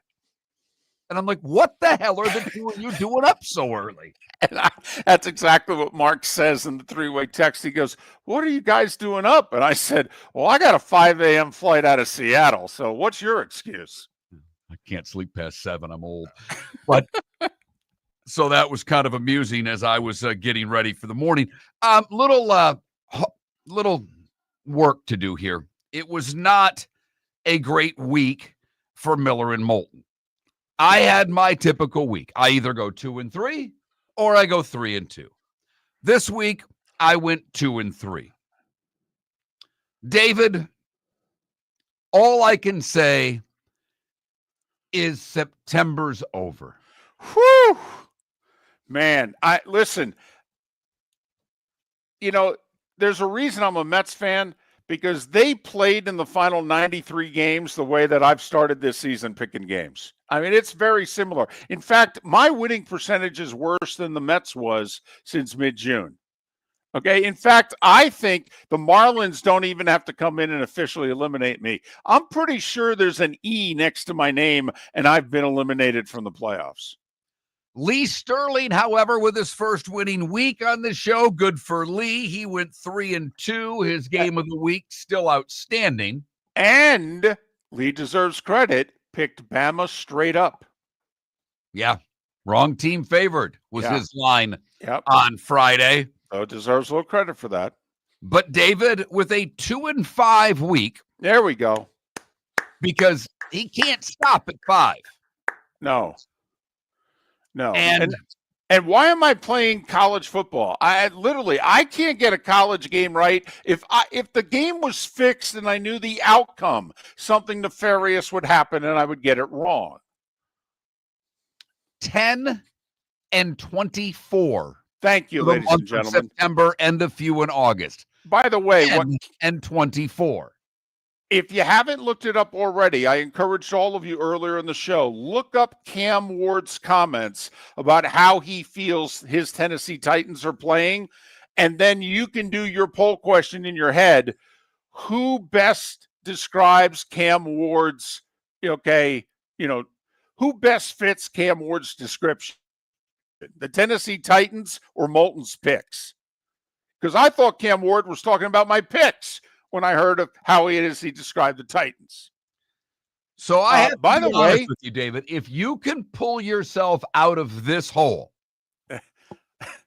I'm serious. If you go on a tiger-like run from last August, right, for a European foursome four-ball run from the past weekend. Yeah, I need a Cleveland Guardians Europe on Saturday run coming up here. Right. Yes, I do. Or how about the U.S. yesterday even?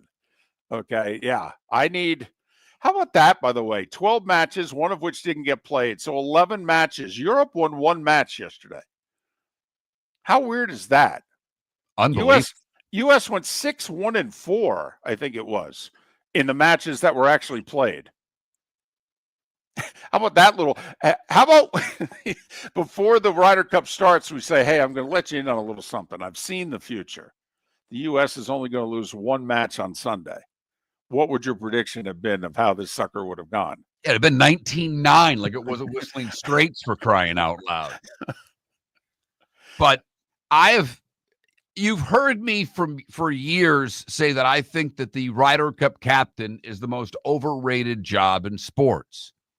Keegan Bradley, to me, proved me wrong. Because make more birdies, but like Saturday afternoon, for instance, if you go look at what the U.S. scores were on Saturday afternoon, they played pretty well. They just got beat. I mean, Justin Rose was a birdie machine, and when he wasn't making birdies, Fleetwood was. I mean, what you could have put Nicklaus and Woods against those two, and I don't know if they win on Saturday. That was ridiculous how well they played. But by the statistical data that was out there, the worst combination that you could put together was Harris English and Colin Morikawa. They get crushed on Friday. So he puts them back out again on Saturday. Come on. You got to do better. You got to do better. And David, did Sam Burns and Scotty Scheffler play together in any of the matches? No, Mark. And Mark, I don't know if I told you, I've got some inside information. They're best friends and they vacation together.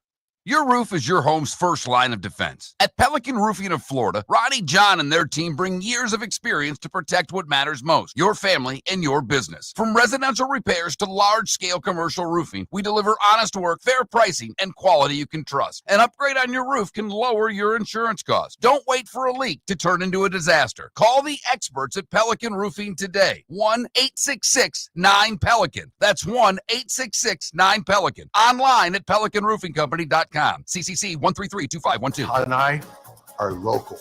We're involved in our community. We live here. We work here. We're in our showroom every day. We love working with our guests. We love giving back to our community. We are so excited about our new store. Same location, same team, new environment. Every day is like a grand reopening. Absolutely stunning when you walk through our doors now. Come experience the newness of the Diamond District.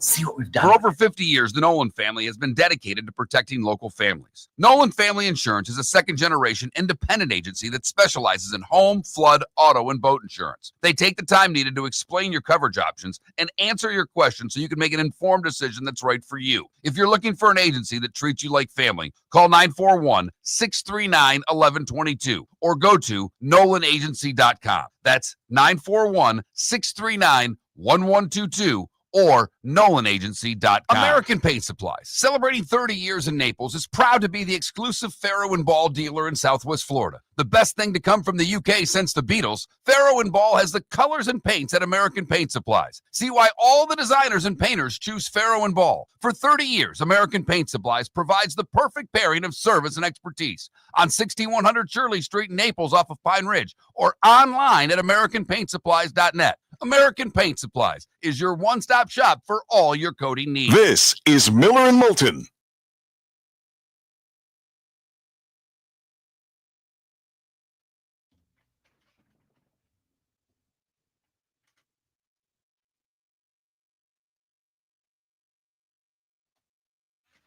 How do you want to word this question with the Kirby Franklin USA? Which of these is the biggest constant?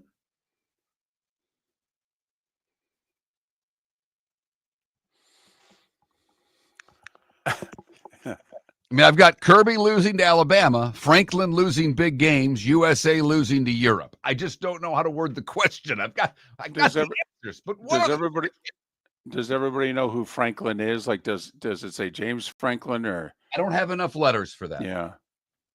Can I just put? I'll put Penn State losing big games. You could put, how about PSU? Okay, and in parentheses, or you could put Franklin and in parenthesis PSU. No, I don't. Okay. Let me try. I don't. Yeah, it's one or the other. I don't. You only get 25 characters in an answer. So James Franklin losing big games. Yes, I think probably Penn State's probably better.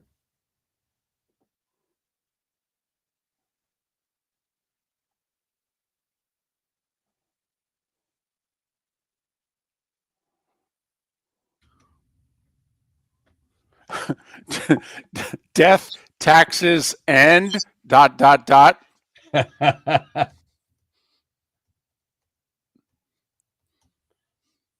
Yeah, Paul, I'm with you. I think we got to work James Franklin in since we were Kirby, and I don't know how we do it. All right, I'll what I'm gonna do. You guys are tough. Well, I don't know. No, hang on. Because it's Franklin's record that's, he's won in whatever against.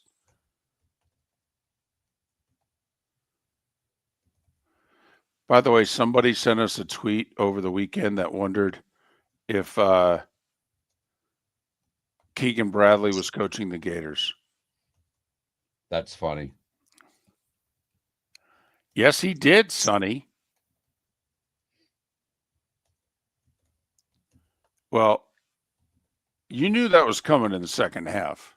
It was just a matter of was he going to resign effective at the end of the year or retire?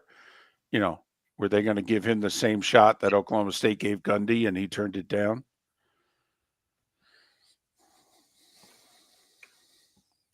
All right, it's up. We're good. I just put it in the question, so it's kind of repeated.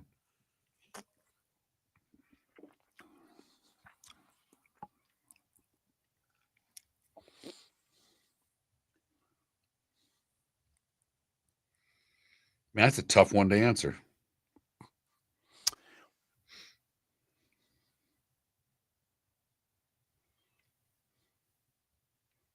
What wide receivers are we talking about, TC?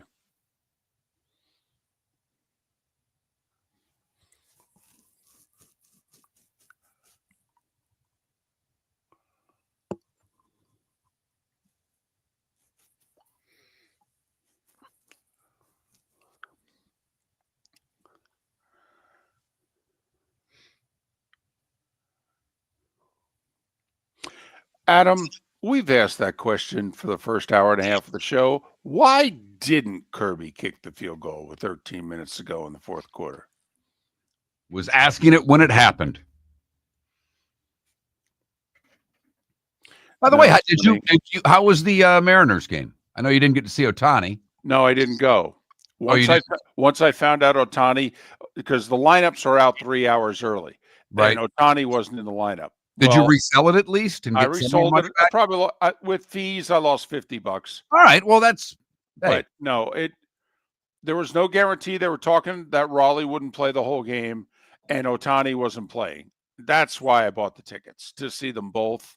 Yep. No, good. I didn't like I said, I figured you were at the game, so I didn't bother you with football stuff that night. No, I ended up going back to the room and watching. Going back and forth between Oregon, Penn State, and Alabama, Georgia. Which, by the way, it may only be me. Welcome back to Miller and Moulton. Text the guys what's in your mind at 21,000. That's 21000. And now, here's David Moulton. 22 minutes till the top of the hour. Miller and Moulton. MillerandMoulton.com, Miller_Moulton on X. Christopher Powers from Golf Digest will join us top of the hour. We'll look back on the Ryder Cup and look forward. Fan behavior. Does the U.S. need to have a complete overhaul of how they do the Ryder Cup? But we'll save that for 22 minutes from now. Hey, you know how sometimes a franchise just needs boldness? They need personality. You remember when the draft happened in the NFL 5 months ago, and most of us were like, ooh, I don't know about that move that the Jags made, the big move up to get Travis Hunter. And the national media was like, oh man, they gave up a lot. And you asked me, David, you live in Jacksonville. How are they reacting in Jacksonville? And I go, Mark, they're throwing a parade. They think this is like one of the 5 greatest things this franchise has ever done. And you were like, why? And I'm like, because Mark, they're tired of not being aggressive. They've seen so many top draft picks wasted that they're like, let's go for it. This kid, it's a Heisman Trophy winner. This kid's got greatness written on him. He might be Bo, he might be Dion, let's do it. Oh, okay. And then how about the coach they hired? Mark, you can say a lot of things about the Jags. Even when the Jags, they had a nice season and a half under Doug Peterson, okay? And even when they were 6 minutes from going to the Super Bowl 8 years ago, and they had that one, Saxonville team. Yeah, okay. But what have the Jags largely not had for 25 years? Fire. Personality. In-your-face personality.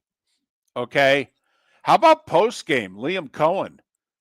Okay, because Robert Saleh gave interviews during the week in which he said the Sean McVay coaching tree, that they're all great at legally stealing your signs. And he did put the legally part in there. I mean, he did. He didn't go Connor Stallions. He didn't go Spygate. He No. said that they legally are very good at it. Right. And you have to watch, if you have any connection at all to, those coaches and that staff, you really have to watch your signals. They're very good at getting them. Well, he didn't accuse, is he accusing Sean McVay and his fellow assistants of cheating? Or is that gamesmanship? And is that, hey, all's fair in love and football? Well, anyway, you could see where maybe some of the Sean McVay tree wouldn't take too kindly to it. Well, part of the tree is Liam Cohen. And he didn't take too kindly to it, David. No. In fact, he and Saleh exchanged words after the game, and Cohen had to be kind of held back a little bit. Right. What was the bigger dust-up? The Rose, Fleetwood, DeChambeau caddies at the Ryder Cup on 15 green, right? Or the Liam Cohen, Robert Saleh? I'd say push. I'd say Ryder Cup because it lasted longer. It at least lasted from the walk to the green to the tee. Okay. The Cohen Saleh thing was over a lot more quickly. And then Cohen didn't say a word about it in the post-game presser. Yeah, he said, I'm not talking about it. And they tried. They asked him 3 questions in a row. He gave a half answer on the first one, and he said, yeah, I'm done.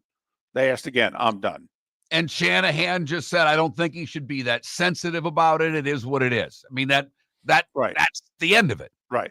But Jags fans are like, yes, that's our coach. We're tired of being a joke. We're tired of being a franchise that everybody just beats and moves on and pushes us to the side. We're tired of this. Yes, we got Travis Hunter. We've got Trevor Lawrence, and we got a coach that'll get in your face. And we're tired of being a patsy.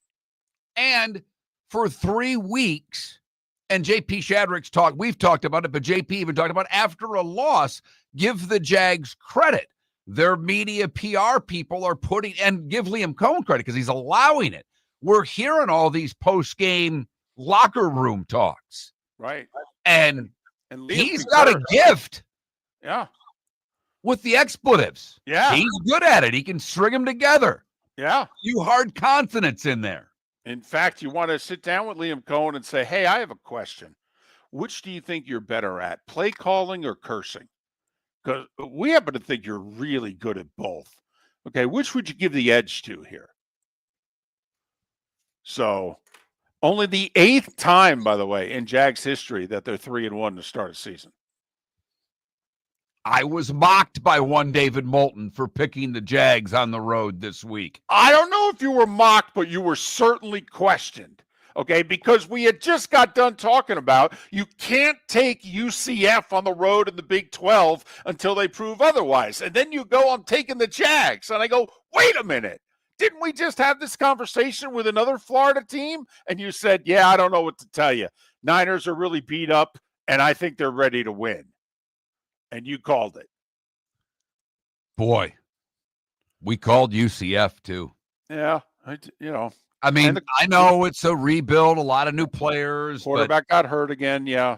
But, at the end of the day.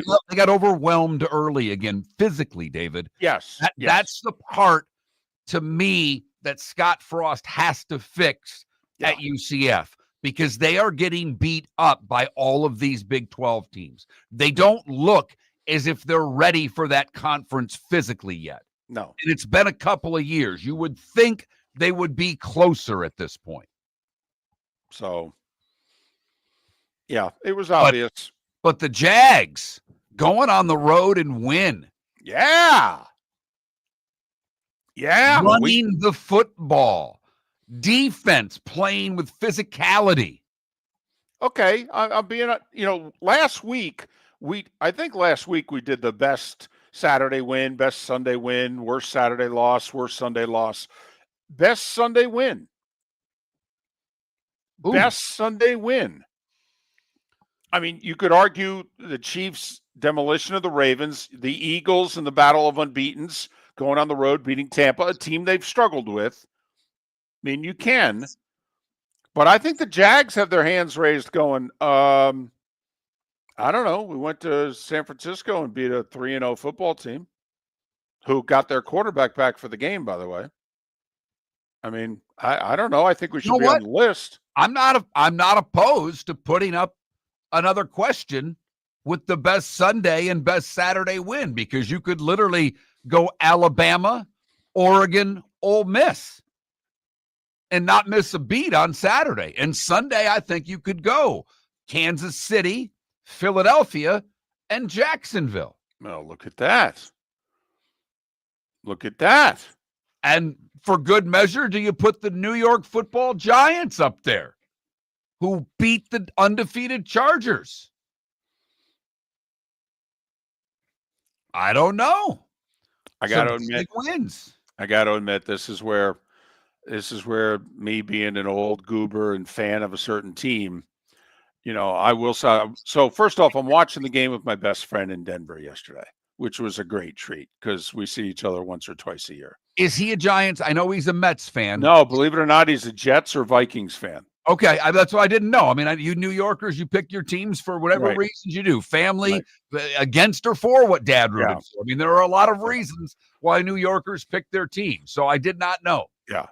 And he'll know I'll be working tonight, and he will be texting me throughout the game about the Jets. And at some point I will say, I'm working, right? And he's like, yeah, I don't care. I got to talk to somebody.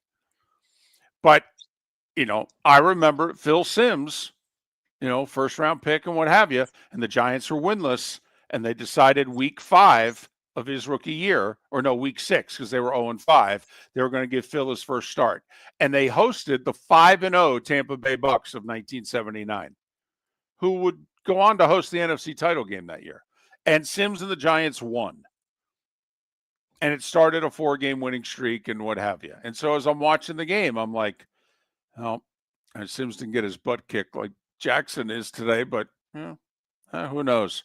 Maybe this is the start of something. Probably not. The schedule's brutal, and I don't know how good the team is, but, gave him a spark. And the Chargers played like a team that knew they were playing an 0-3 team and was traveling 3,000 miles and was playing at 10 a.m. on their body clocks also. I mean, they the first hour of that game, they were on West Coast time.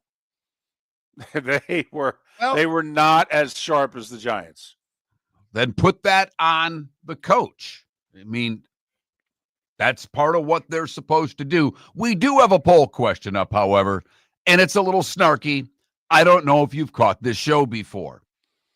death taxes and Kirby losing to Alabama, James Franklin losing big games, or Ryder Cup failures. Those are your choices. That Mark Miller, the David Moulton, Miller_Moulton on X. I took James Franklin close. I mean,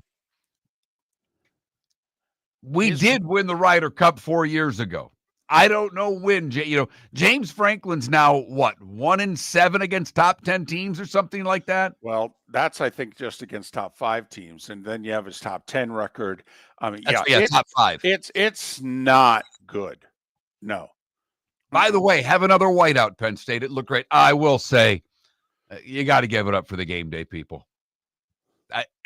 I thought that looked fantastic. All of them in the white suits. Yeah. I thought it looked fantastic. Tell me Nick didn't look like he was, in a odd. movie. Yeah. Right. Well, but also tell me Nick didn't look like he was playing a character in a, Scorsese movie. Come on. In fact, Scorsese or somebody may send him the clip and go, I got to cast him in my next gang movie.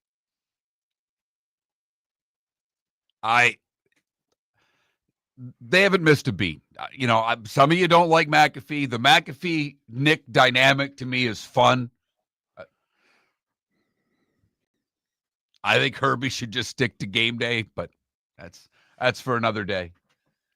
And Florida State, you had your opportunity. They were coming to Tallahassee. They were. You had your chance. Yep. He was coming to your backyard, and you were going to have your opportunity to let him have it. In fact, you went and lost to Virginia. In fact, the whole topic this week would have been who's going to misbehave more, U.S. fans at the Ryder Cup or Florida State fans towards game day. But nope, you lost to Virginia, so they're going to Tuscaloosa because unbeaten Vandy. Oh, my goodness. Well, correct me if I'm wrong. Are the unbeaten teams in the SEC A&M, Ole Miss, Vandy, and Missouri? Wow. Well, Oklahoma also. But, yeah. So there's a little bit of, royalty on the list. But, yeah. Uh-huh. Vandy, the undefeated team when they play Alabama. Yeah, okay.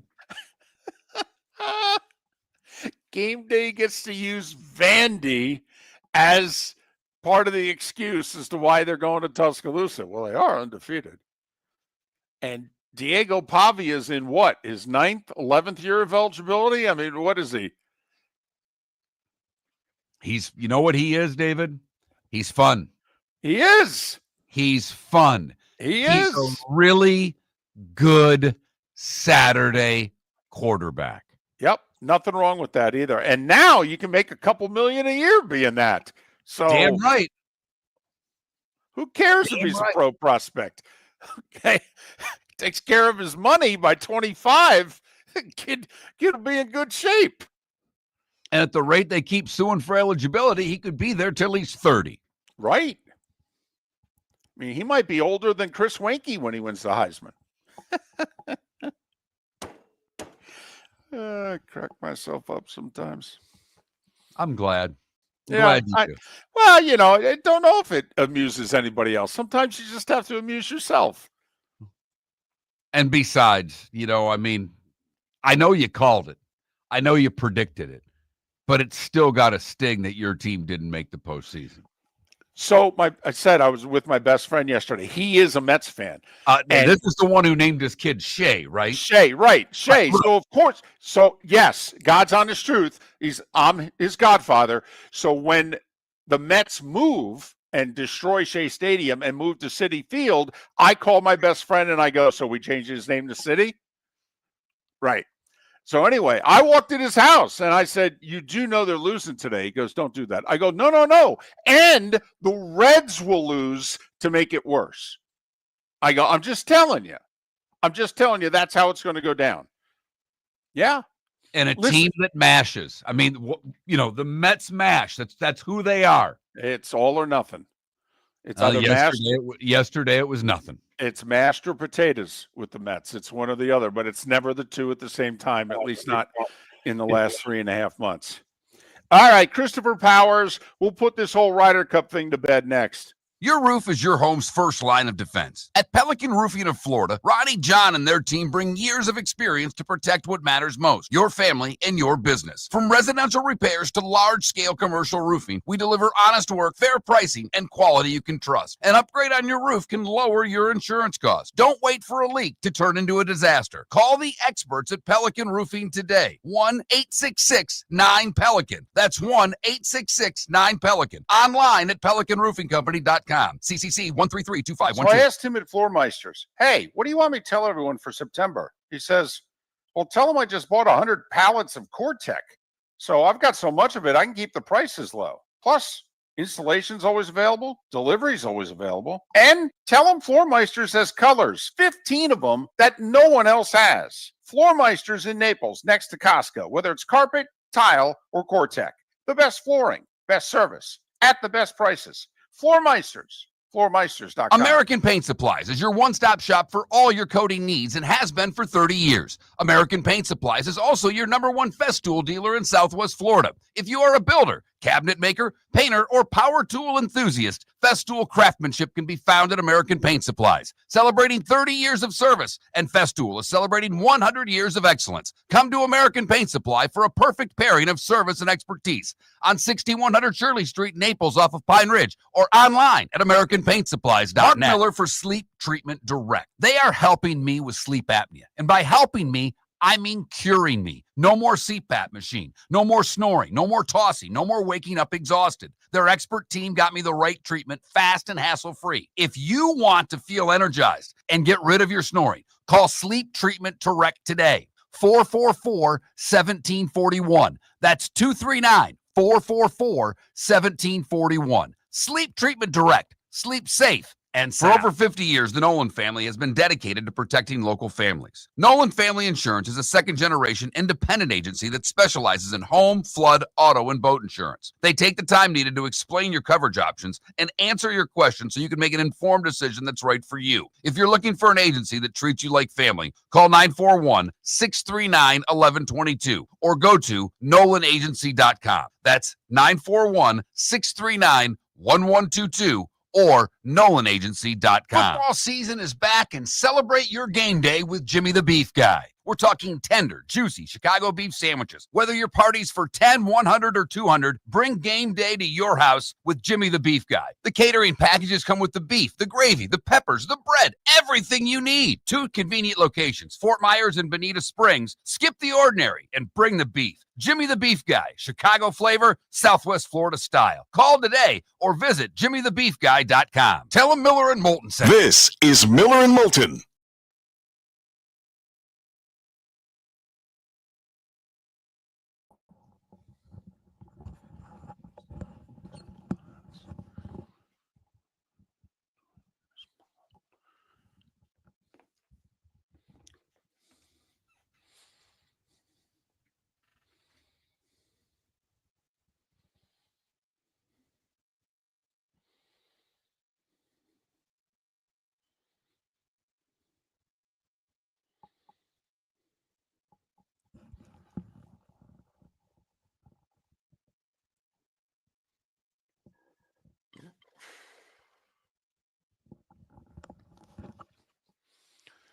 Whew.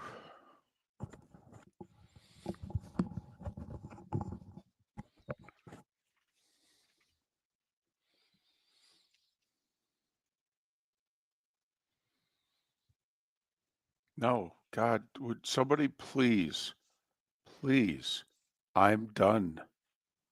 I don't care. Like I said, and I was the one that texted it, he's done. The question will become, after a year of having Saturdays off, will his wife tell him, please get back on the road on Fridays?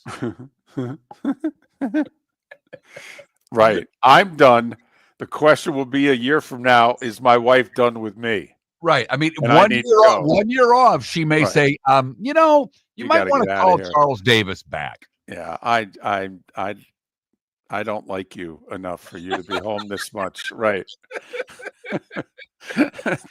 Now that could happen, at which point, I don't know, I'll take up a part-time job at delivering something just to be out of the house. X, they're not doing the halftime shows for 50-year-old men. We're all watching. Also, I don't know if you're aware of who's booking the halftime. Right. It's Jay-Z. Jay-Z's been in charge of the halftime for 5 years now. Take a look at who the guests have been. How many of you who are complaining about Bad Bunny can even remember who was halftime last year?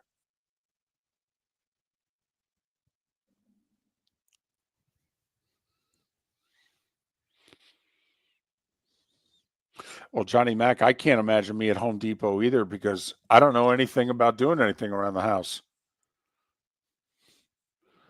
People come to me and ask me a question, I'd be like, I don't know. I'm just here to get paid. Yeah, but Sonny, I'm curious as to how many of our listeners who are complaining about Bad Bunny remember that last year's halftime was Kendrick Lamar. And by the way, it was the highest rated part of the Super Bowl broadcast.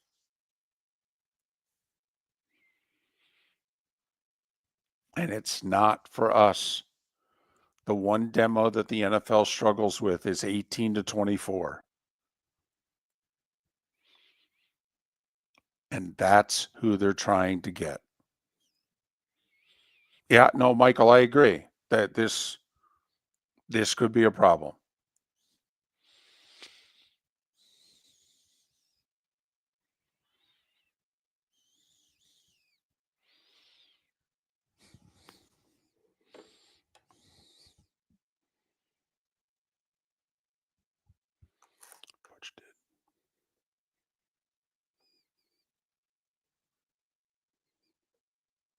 All set.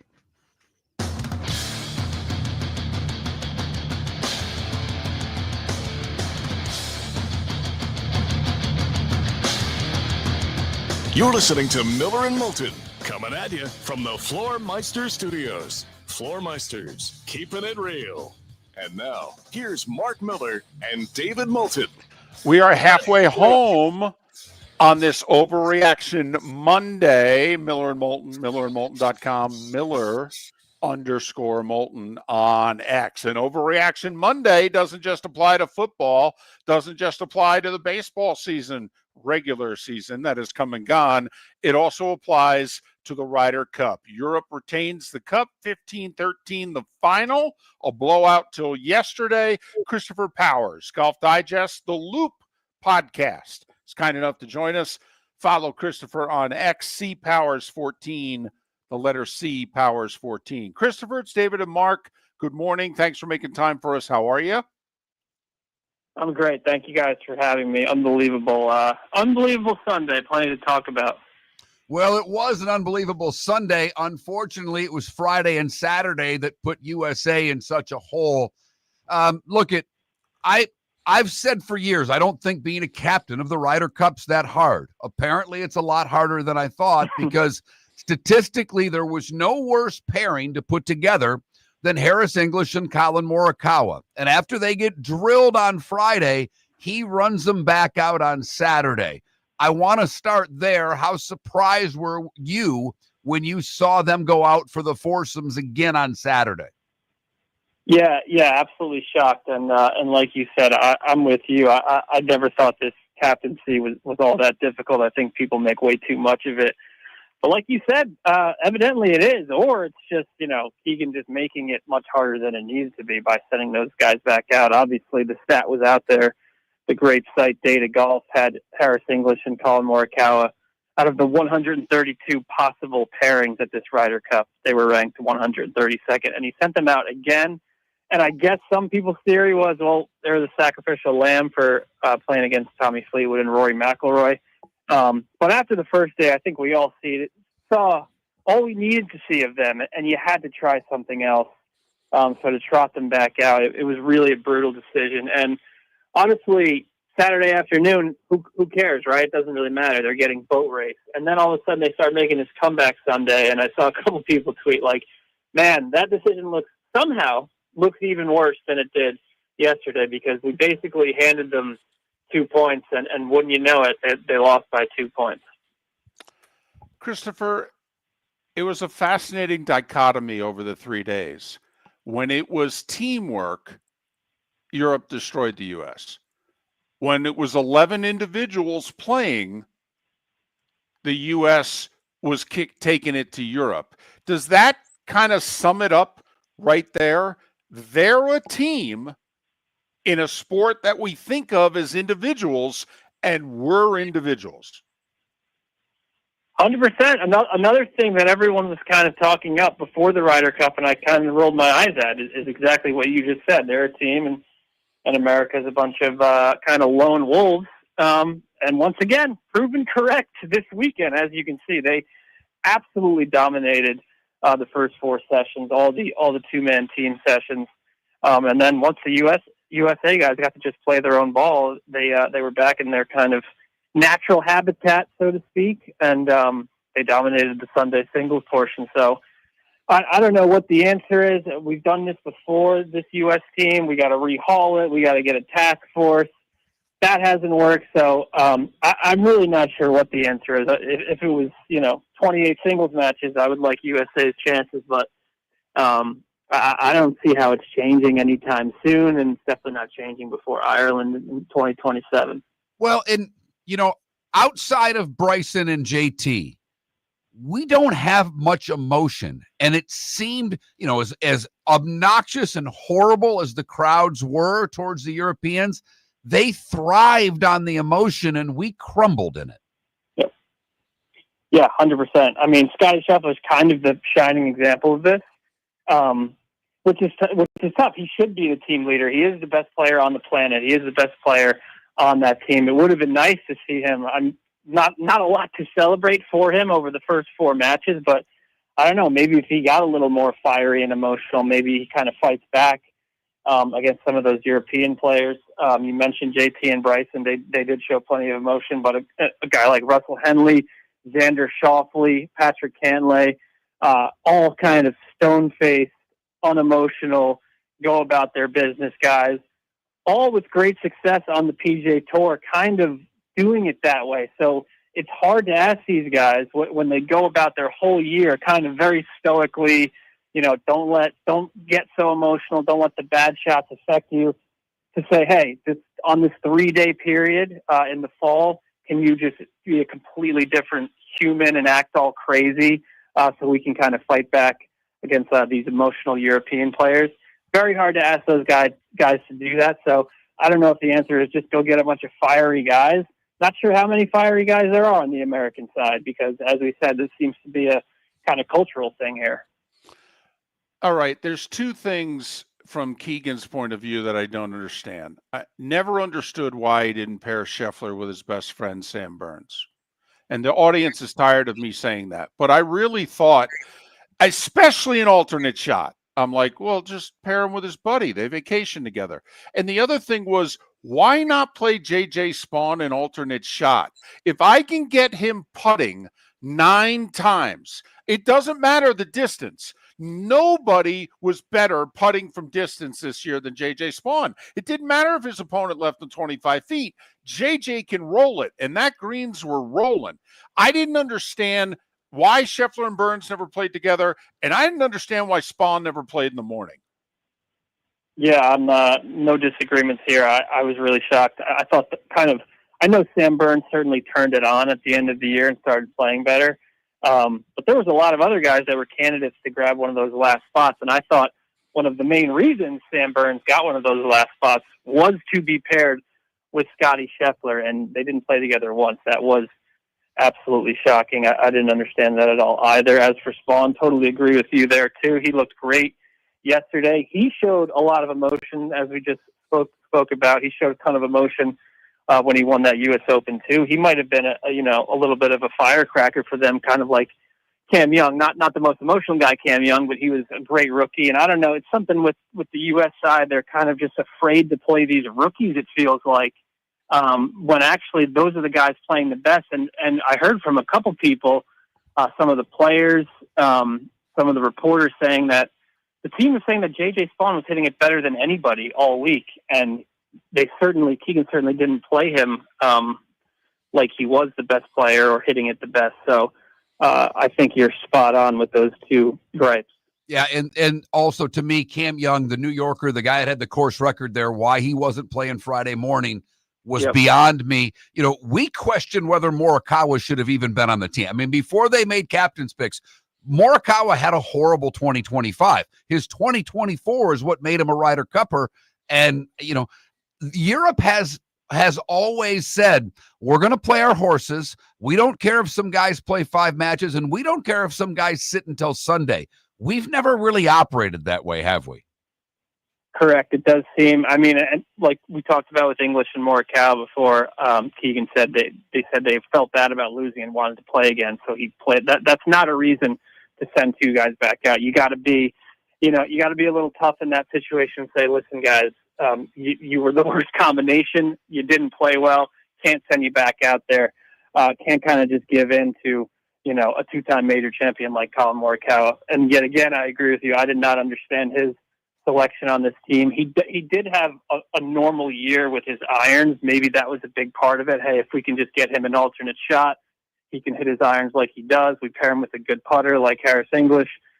Maybe sparks will fly. That obviously was not the case. And like you said, he just didn't have a good 2025. Again, like I said, he hit his irons okay. Putting was horrible. Every time he would shoot a good score on Thursday, he'd end up fading into like a tie for 33rd. Ever since Bay Hill against Russell Henley chipped in on the 16th. He just was not the same player. The rest of the year, he was having issues with the media, a little bit in his own head. So didn't understand that inclusion at all. I said that before the Ryder Cup as well. I would have just taken Keegan Bradley himself if I were Keegan Bradley over Collin Morikawa. And there's another emotional guy the U.S. desperately needed in Keegan Bradley. But apparently, according to everyone, you can't possibly captain the team and play at the same time. Christopher Powers, Golf Digest, The Loop podcast. Follow him on X, the letter C, Powers 14. All right. We've got like 3 minutes. At least one topic we have to talk about, the crowd. Can anything be done about this in the future? Limit the number of people they sell tickets to, beer sales, maybe not encourage the crowd to act like lunatics for a year leading up to the event. What can be done to prevent what was humiliating and embarrassing from not happening again? Yeah, I think that last point might be the best one. And it wasn't just a 2-year build-up. This was announced, I believe it was announced in 2013. I mean, this has been talked about for 12 years now, a decade long of, oh my God, just wait till Bethpage. Just wait till Bethpage. It's going to be crazy. The New York crowd. You built up all that pent emotion for a decade long, and then especially so in these last 2 years, especially after Europe won in Rome and has kind of dominated this event. You tell these New York people, basically, we need you to affect the event. And New York people already try to do that when they come out to sporting events. They want to have an impact on the event. So if you basically encourage them to, it's going to be even worse.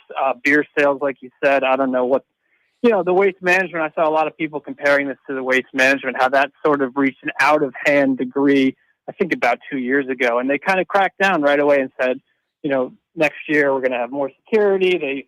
They built more, kind of walking paths so people could get around easier. They put a bunch of different things into play, and I think this past waste management was a much more civil one. PGA's got to absolutely do something about it. It's going to be fine in Ireland, I'm sure. But yeah, when it comes back to America, I'm sure it'll be fine next time it comes back to America. They have enough time to kind of correct it. Although the way the leadership looks right now, not a great job by the PGA over these past few years. Okay, 20 seconds. If you could pick one person to steer the U.S. in the Ryder Cup for the next 10 years, who would it be? Oh, man, it'd be Phil Mickelson. But if you follow him on Twitter, he said he's out for good. So I guess he's not an option there. Yeah, I think Tiger won't let that happen, but I hear you. Christopher Powers, Golf Digest, The Loop Podcast. Follow him on X, C Powers, the letter C, Powers 14. Christopher, thanks so much. Thank you guys for having me. Appreciate it. Christopher Powers, putting the Ryder Cup to bed. Except for the poll question. Death, taxes, and Kirby losing to Alabama, James Franklin losing big games, or Ryder Cup failures. That Mark Miller, the David Moulton, Miller_Moulton on X. For over 50 years, the Nolan family has been dedicated to protecting local families. Nolan Family Insurance is a second-generation independent agency that specializes in home, flood, auto, and boat insurance. They take the time needed to explain your coverage options and answer your questions so you can make an informed decision that's right for you. If you're looking for an agency that treats you like family, call 941-639-1122 or go to nolanagency.com. That's 941-639-1122 or nolanagency.com. Well, I asked him at Floormeisters, hey, what do you want me to tell everyone for September? He says, well, tell them I just bought 100 pallets of Core-Tech. So I've got so much of it, I can keep the prices low. Plus, installation's always available. Delivery's always available. And tell them Floormeisters has colors, 15 of them that no one else has. Floormeisters in Naples, next to Costco, whether it's carpet, tile, or Core-Tech. The best flooring, best service, at the best prices. Floormeisters, floormeisters.com. American Paint Supplies, for nearly 30 years, is your one-stop shop for all your coating needs. If you are a designer, a contractor, a professional painter, or a weekend warrior, American Paint Supplies is the place where experts go to get expert solutions. At 6100 Shirley Street in Naples off of Pine Ridge, American Paint Supplies delivers the best solutions with the best products with the best support. Meet Gene and his team today at American Paint Supplies. Call 239-566-2700. That's 566-2700 or online at AmericanPaintSupplies.net. Your roof is your home's first line of defense. At Pelican Roofing of Florida, Ronnie John and their team bring years of experience to protect what matters most, your family and your business. From residential repairs to large-scale commercial roofing, we deliver honest work, fair pricing, and quality you can trust. An upgrade on your roof can lower your insurance costs. Don't wait for a leak to turn into a disaster. Call the experts at Pelican Roofing today. 1-866-9-PELICAN. That's 1-866-9-PELICAN. Online at PelicanRoofingCompany.com. CCC 13325. This is Miller and Moulton.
So a buddy of mine texted me during the Bucks-Eagles games yesterday who just cannot stand Sirianni, and he's not a fan of either team, so it's not a Bucks fan.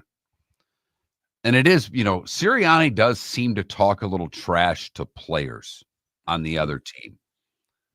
Now, I would say that that's a perfect head coach for Philadelphia. But, man, he's got a lot of D-bag in him. I can see where when things aren't going well, how quickly the Philly fan, the more I watch him, I can see why when things go badly, the Philly fan turns on him. And A.J. Brown, not happy again. Yeah, well, Get over it. Mark, what's that line? Shut up and cash the checks.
You are right, fam.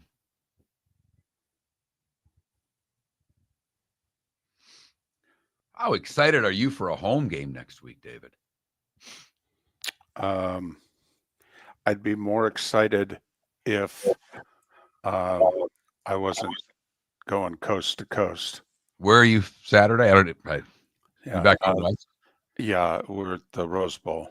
Oh, who is it? Oh, Penn State, UCLA. Oh, that should be a delightful game.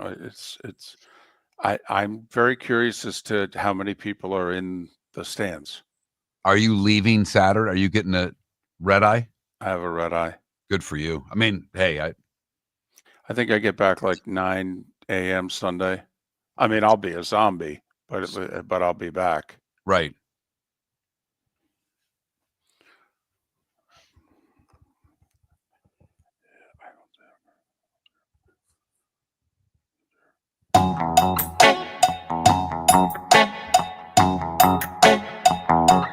You're listening to Miller and Moulton. And now, here's Mark Miller and David Moulton. 21 minutes past the hour.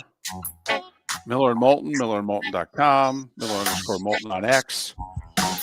We got a poll question. Yes, we do.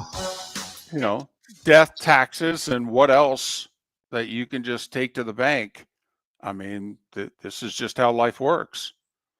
James Franklin losing big games right now with a big lead, David. Big lead. I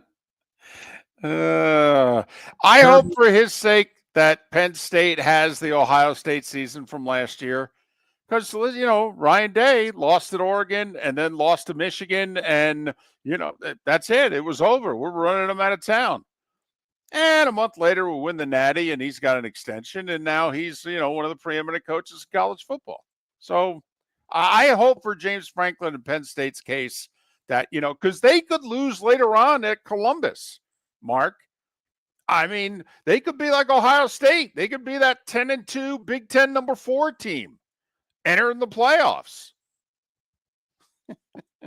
I can't believe I'm fired up for 2 weeks from now. Indiana going out to Oregon.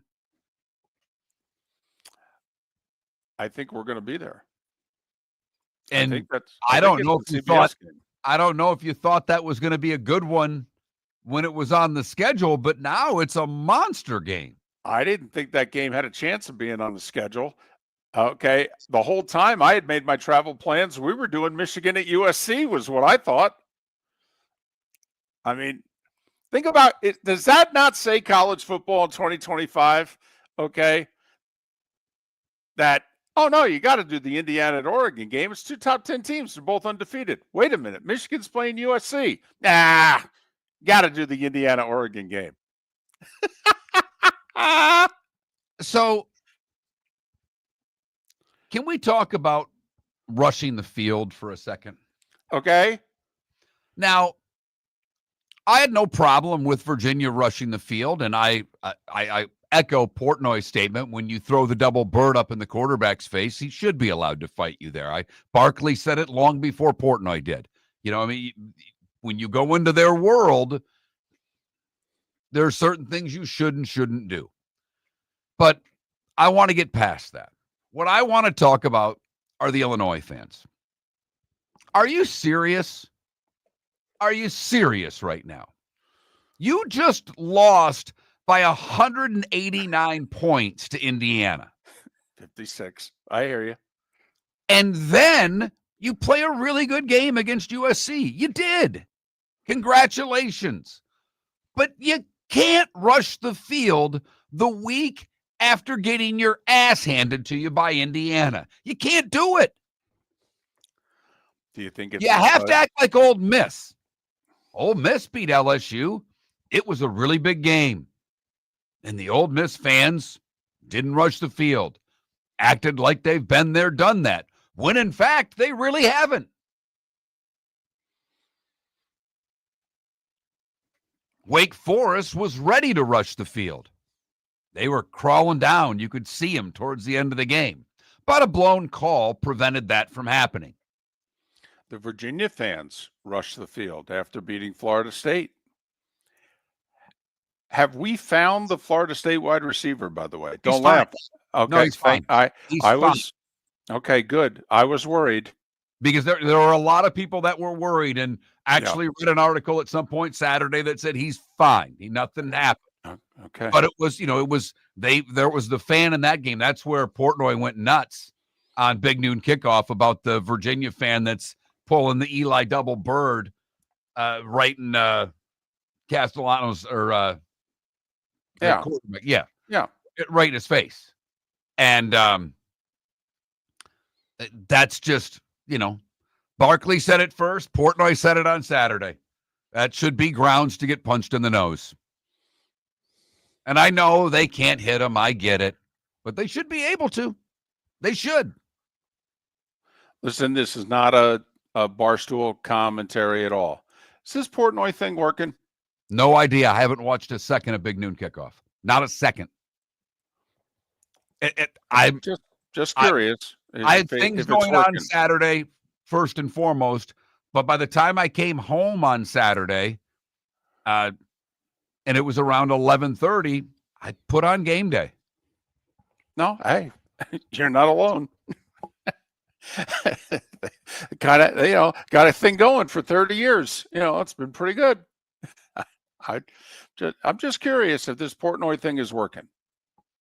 If is this their answer to McAfee? Is this their answer to, trying not to have their studio show be too much Ohio State because of Urban?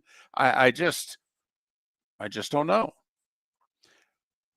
That's all. And I don't out there either. I do know from his pizza reviews it allows him to get to some places that he otherwise wouldn't have been able to go to. Oh, okay. I know more about Iowa State and Utah pizza than I ever did before. If I ever go to either of those places, I'll know where to get a pie now if I want pizza for dinner.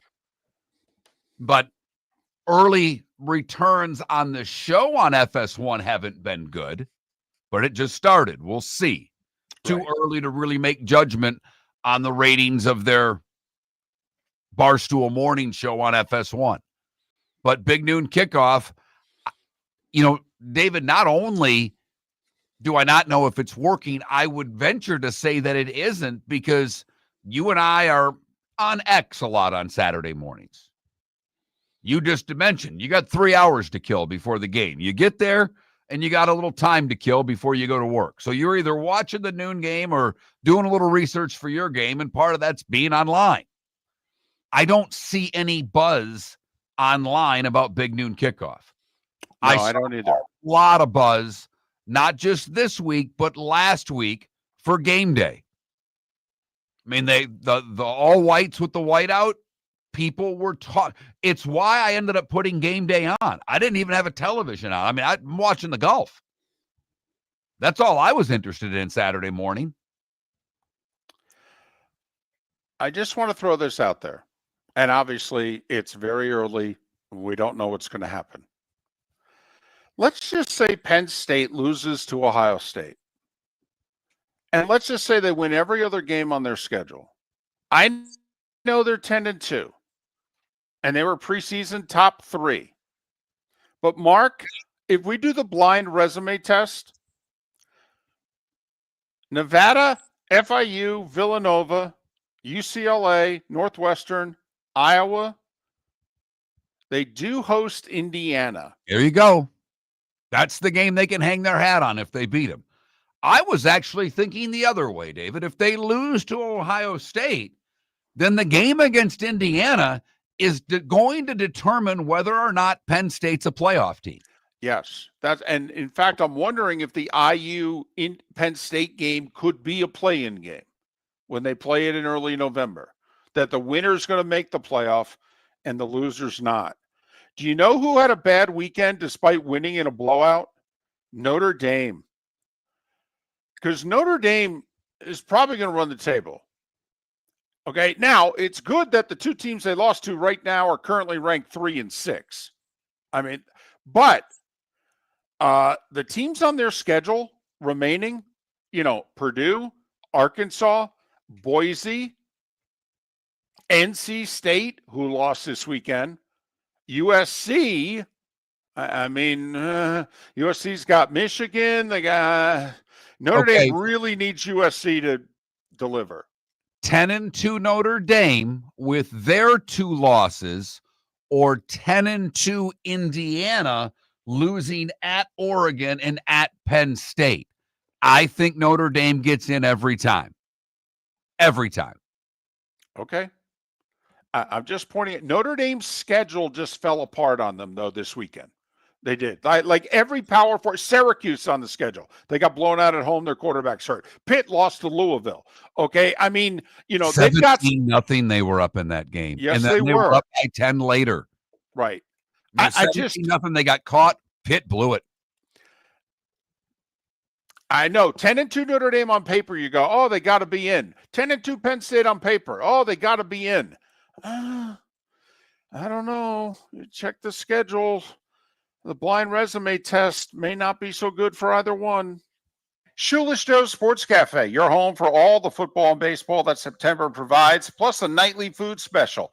Got bingo and trivia Tuesdays and Thursdays, live music Fridays, karaoke Saturdays. Never mind the fact that Shoeless Joe's is going to celebrate Grandparents' Day, National Hot Dog Day, National Cheeseburger Day, all in the month of September. Food and drink specials during every NFL game. Shoeless Joe's, the official home for Ohio State football. Shoeless Joe's, good food, good times, good sports in the DoubleTree by Hilton. Bell Tower Shops, Fort Myers. American Paint Supplies, for nearly 30 years, is your one-stop shop for all your coating needs. If you are a designer, a contractor, a professional painter, or a weekend warrior, American Paint Supplies is the place where experts go to get expert solutions. At 6100 Shirley Street in Naples off of Pine Ridge, American Paint Supplies delivers the best solutions with the best products with the best support. Meet Gene and his team today at American Paint Supplies. Call 239-566-2700. That's 566-2700 or online at AmericanPaintSupplies.net. So I asked him at Floormeisters, hey, what do you want me to tell everyone for September? He says, well, tell them I just bought 100 pallets of Core-Tech.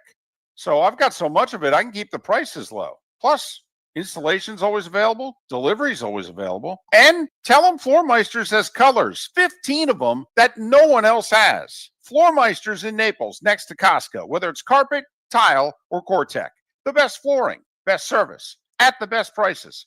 Floormeisters. Floormeisters.com. Mark Miller for Sleep Treatment Direct. They are helping me with sleep apnea. And by helping me, I mean curing me. No more CPAP machine. No more snoring. No more tossing. No more waking up exhausted. Their expert team got me the right treatment fast and hassle-free. If you want to feel energized and get rid of your snoring, call Sleep Treatment Direct today.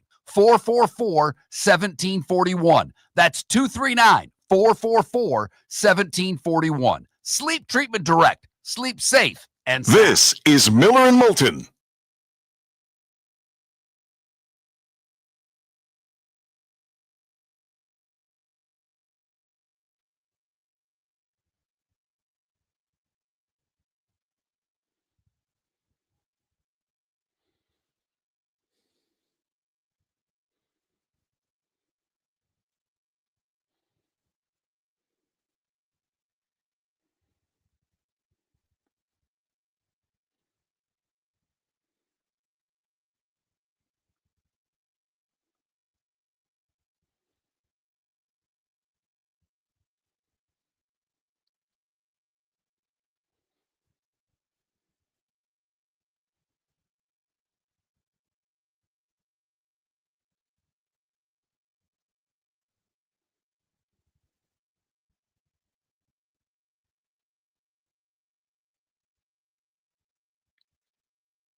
No, Larry, it's not.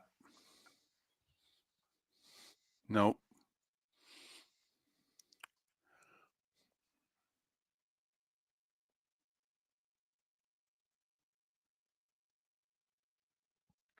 No, Adam, that's kind of what I'm getting to, and I know it's early and there's so many possibilities, but there will be some big name schools that could be 10-2 who, if you do the blind resume and didn't know them by their name, and then there's going to be 10-2 or 9-3 in the SEC, in which you're looking at those resumes, but they may not be the big name schools, and you're like, I don't know, I think I like this resume over here. And then you reveal the names, and then you're like, oh, wait a minute. Well, I didn't hear all that, obviously, because I stepped up. But, like for Notre Dame, they need A&M to not pull an A&M. Well, right. And no, if you're Notre Dame, you want Miami and A&M to run the table.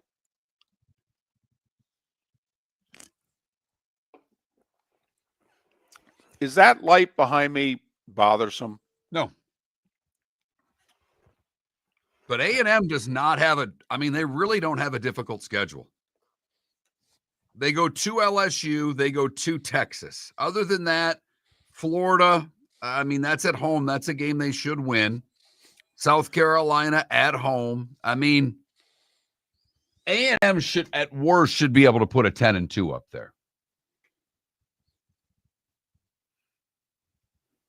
Yes. Well, listen, Texas may have to beat A&M just to get in the playoff. Yeah, I don't think you're going to be right about Ohio State, but the Texas one will be interesting. No, that one I'm going to be wrong about, because let me tell you, their defense is awesome. Awesome.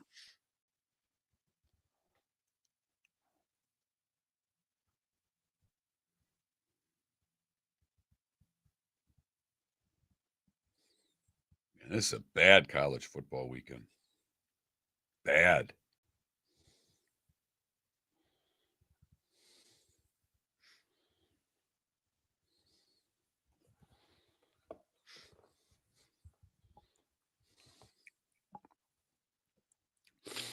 Well, Ole Miss was in great shape last year, Larry. You're listening to Miller and Moulton.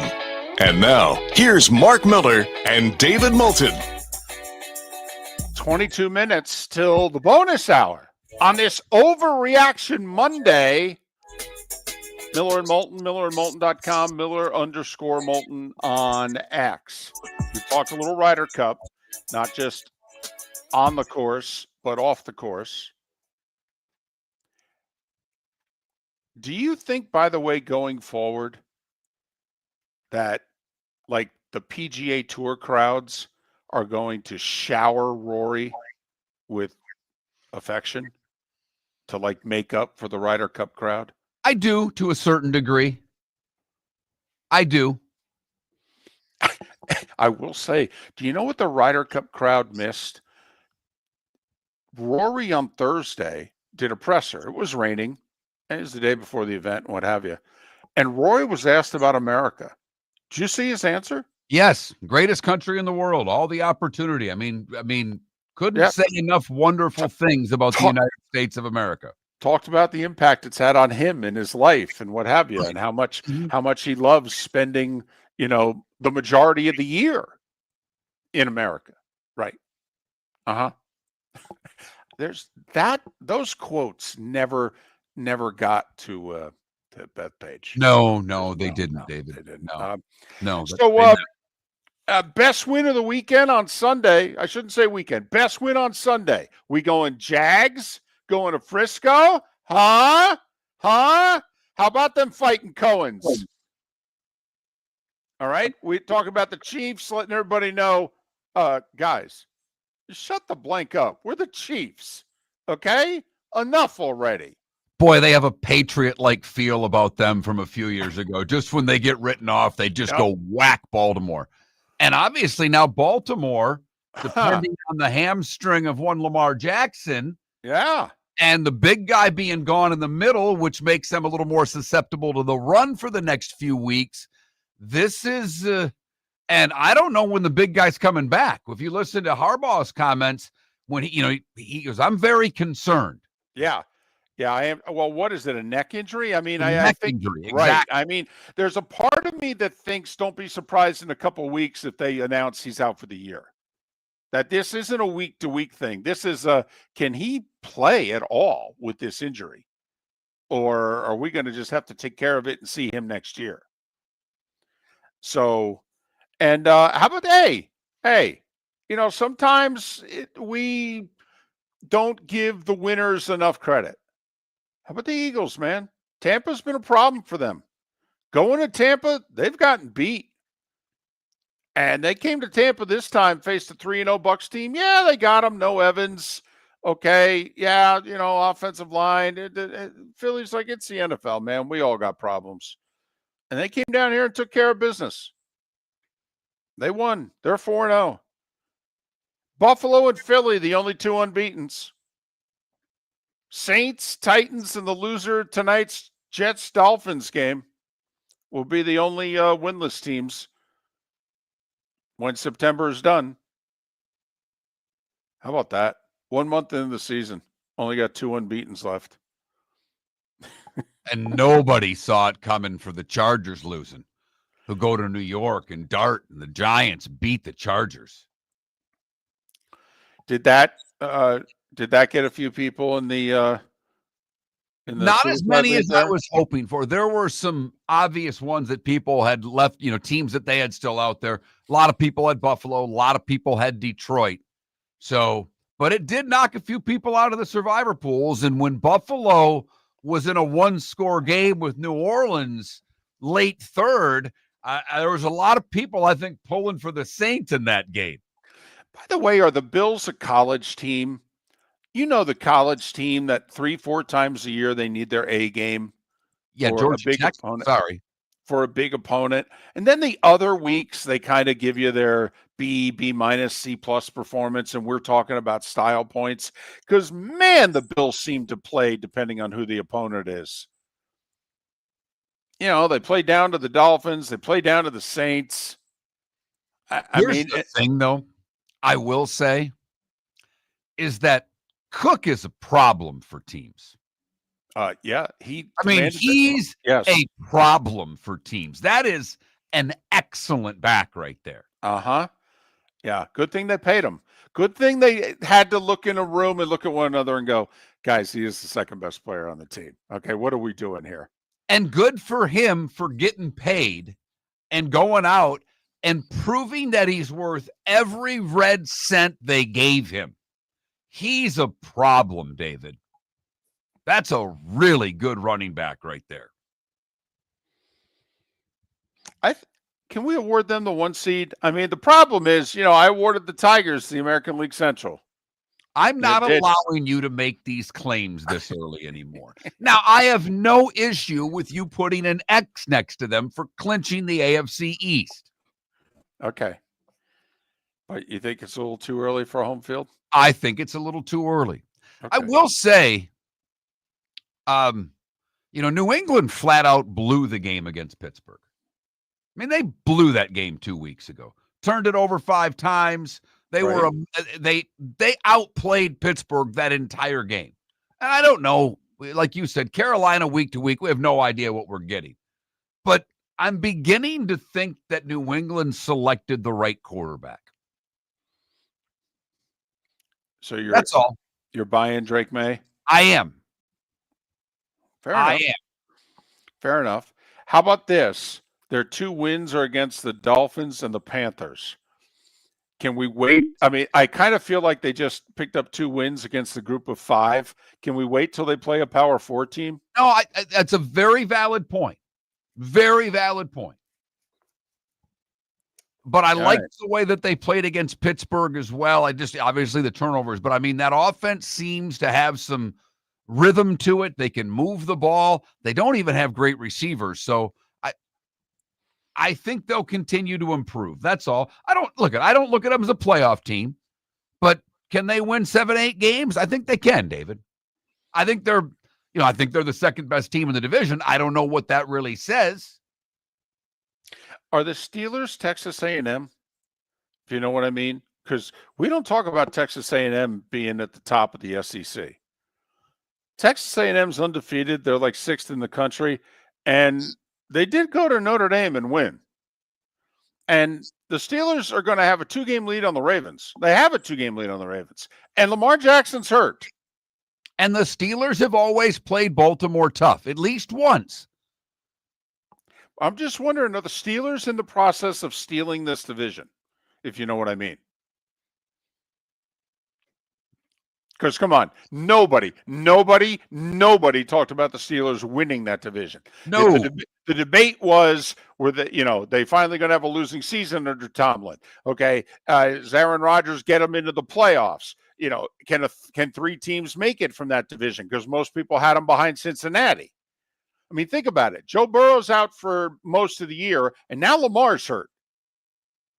And David, going into the game against Minnesota, you and I both picked the Vikings, so we were wrong. Whatever. But I get up Sunday morning, and you've got Jaylen Warren out. You got Porter out, and I'm going, boy, they're a little. I mean, you're losing a corner against Addison's back. They got both receivers. This defense hasn't played well. You've got your top running back out. This could be a tough day. And I must say, I thought Tomlin had a bad game. They go for it on a 4th and goal, up 3 from like the 4-yard line, and run it off tackle and got 3 yards. I didn't like the play calling there. They get the ball back and can close the game out with the 4th and 1, and really don't even. They end up taking a delay of game, but it wasn't even like they were trying to. They rushed up with 4 or 5 seconds left on the play clock and then let the time run. It wasn't like they were trying to really draw the Vikings offside there. And I did not like the way he called that game, for what it's worth, because I don't want to say got lucky, but that was a weak 4th quarter for Mike Tomlin. Okay. Here's the 2 things, though, about the Steelers before we move on that really is noteworthy to me. A, the defense showed up. All right. The defense for 3 quarters, it's like, oh, that's the Pittsburgh defense we've been waiting for. Okay, they can still play. That's number 1. Number 2, 29 rush attempts to 22 pass attempts. Remember, we wondered, could Aaron Rodgers play this style? All right. They ran the ball more than they threw it. And he was 18 to 22. He was very effective and efficient throwing the ball. And he gets the ball out more quickly than any quarterback in the league right now. So all the blitzing that Flores likes to do was ineffective against Pittsburgh, because when they did throw, he got rid of it quickly. Metcalf had the huge run after the catch for the 80-yard touchdown. So, no, Aaron Rodgers had a really good game. By the way, you mentioned Addison. When guys are suspended for 3 weeks, you wonder about their conditioning and what have you. Yeah, Jordan Addison, I don't think the rest of the year is going to get caught from behind when he was what. But Jordan Addison playing his first game of the year, who you could tell, I don't know if Jordan Addison kept his conditioning up, because he was bumbling, stumbling. He looked like a guy. He looked like, quite frankly, a UFL player who was trying to make it to the end zone and was getting chased down there. It's like, what's wrong? And that was big, because they ended up cost him time. Well, they stopped him 2 more times, but that took a while to get into the end zone. That chewed up a lot of clock. So it's an excellent point, David. Yeah, it cost him a minute. Okay, when they only had 3.5 minutes left in the game. Yes. Yeah. But yeah, he looked like a guy who was in training camp shape back in the day. It still needs to work his way into shape. But so yeah, who's got the best win of the day in the NFL? Never mind of the upsets on Sunday. All right. Oregon, Alabama, which one impressed you more? Quick sidebar. I am very curious about the ratings. Okay, they went head to head. And they were both great games. And they were both close games anyway. Okay. Now you gotta like that style in the Big Ten game.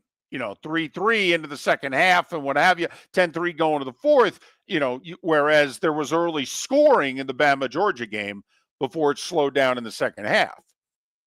But it was tight throughout both games.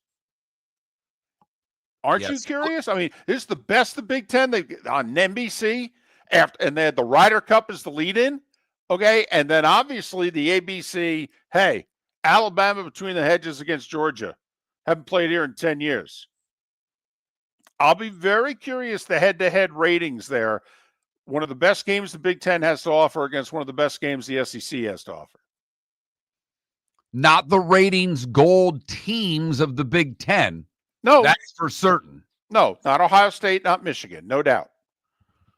But it was like number, 2 against. You're right. But I mean, if you're the Big Ten, how ticked off are you going to be if you lose the ratings battle in that game?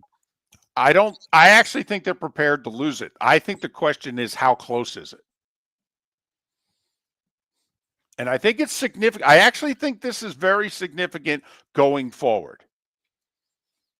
Remember, it's a TV show. I know you guys don't like to hear that, but I'm telling you, it's a TV show. Miller and Moulton. We've got one poll question up. Death, taxes, and Kirby losing to Bama.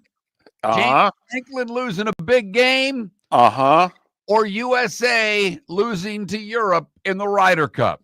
Those are the choices. Right now, James Franklin is a winning. That's 9 out of 12, by the way, Europe over the U.S. this century. 9 out of 12. 11 out of 15. You want to go back to the mid-90s. And remember, one of those 4 wins was that miracle at Brookline there. That Mark Miller, the David Moulton, Miller_Moulton on X. We have 2 Monday night football games to talk about. Yes, we do. One, I'm not sure you're that interested in, Denver and Cincinnati.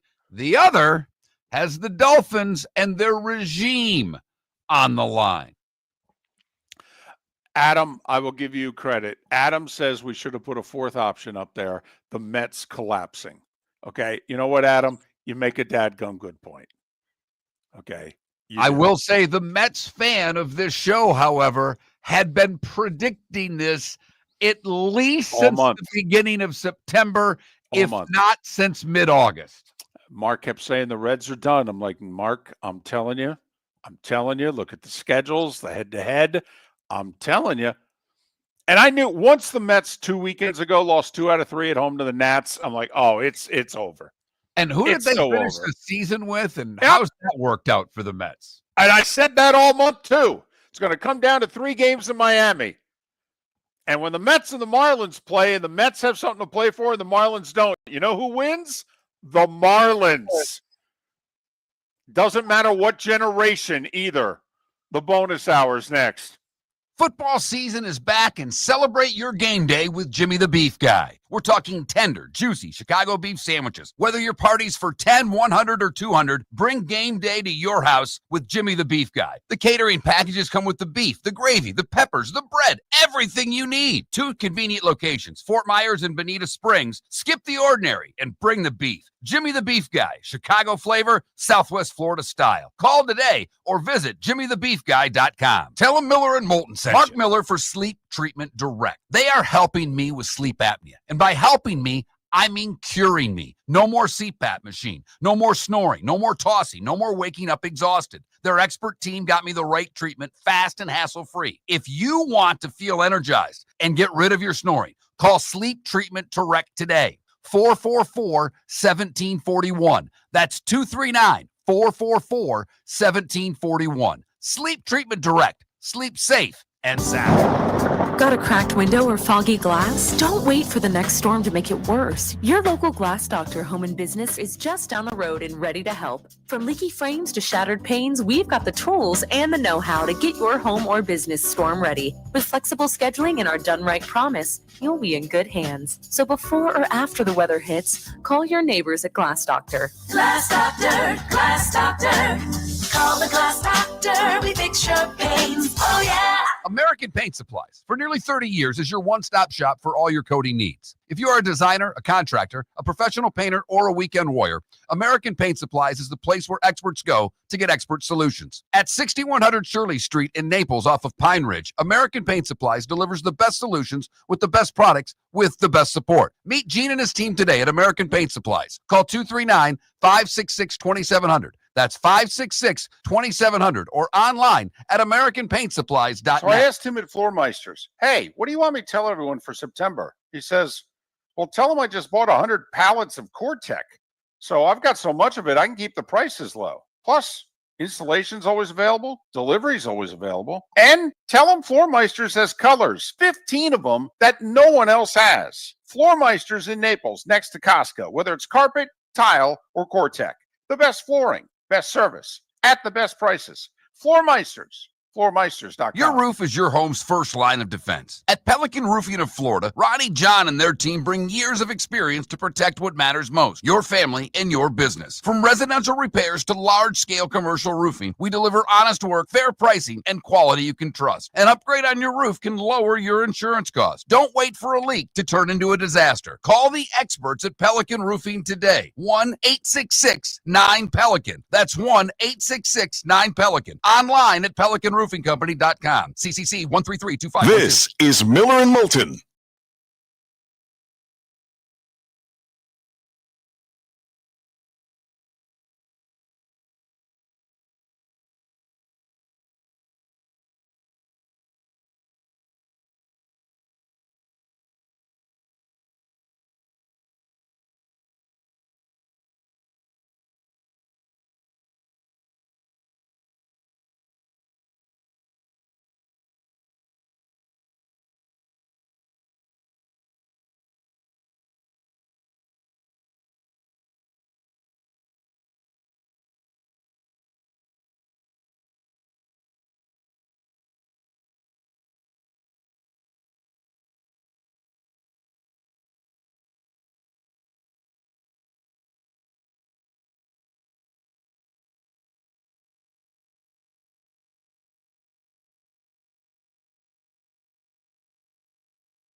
Yeah, I know, Logic Man, and quite frankly, and I love Gary, Ron, and Keith. Suck it up, boys. Okay? It's a young team on the rise. They were expected to lose 100-plus games this year. They got mathematically eliminated with 72 hours left in the season. Okay? And, and they beat the Mets, and they hate the Mets. Okay? And they were proud of that. And, okay? And to the victors go the spoils. And, and the Mets broadcasting team needed to just suck it up. And they're very good. By the way, it's a broadcasting team that has called out the Mets for the last 2 months. So it's not like they're, huge homers. I mean, Gary, the play-by-play guy, has lit the Mets up for weeks. But, they suck it up, boys.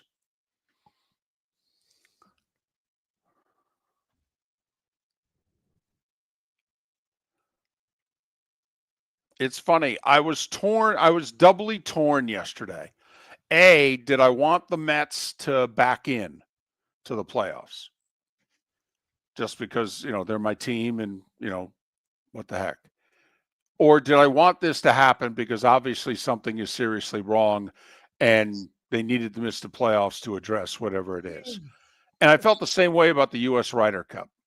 Like, there was a part of me that was hoping that Europe was going to really finish the job and win 19-9.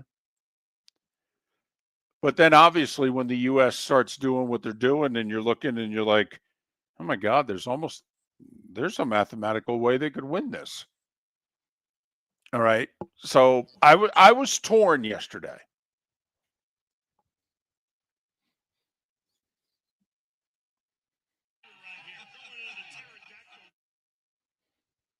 I do think for all the things we get wrong, Miller and Moulton deserve a little credit. We did tell you for a year Europe was the better team, and they were going to win.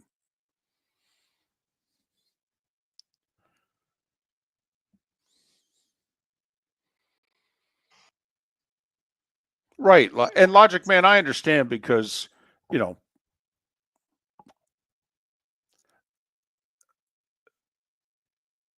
the Reds deserve it, but if there's a 6 seed more likely to go on a run, it's probably the Mets than the Reds.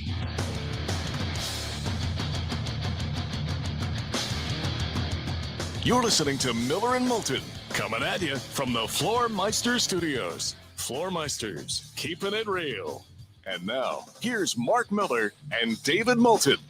It is the bonus hour on this Overreaction Monday. Thanks for being with us. I'm in Denver, getting ready for the second of the 2 Monday Night Football games tonight. Jets Dolphins 7:15 ESPN. 8:15 Bengals minus Burrow, 7.5-point underdogs against Bo Nix and the Broncos. By the way, the Denver crowd, I know I said it earlier, Denver's a little annoyed right now with the Broncos. A little annoyed with the head coach, a little annoyed with the quarterback. All right. This is one of those, if let's just say they get off to a slow start tonight, I wouldn't be surprised to hear, the early second quarter, a little grumbling from the stands. Just saying. Well, David, as you well know, they've gone beyond disappointed in Miami a long time ago with their coach and quarterback. So if they don't get off to a good start in the early contest on Monday Night Football, they may treat the Dolphins the way the crowd at Bethpage treated Rory. Aren't you, first off, just intrigued by A, how much of a crowd will there be tonight? And B, what will the breakdown be? Because Jets fans are going to show up tonight. It's a chance for them who've relocated to the East Coast of Florida to see their team. And yes, they're 0-3. They're going to the game. They made that commitment during the offseason. They bought these tickets, many of them secondhand. They paid good money for them. They're going to go. How many Dolph fans are going to show up tonight? Well, David, I just want to let you know that and again, I'm using StubHub, which tends to be a little pricier than some of the other apps out there.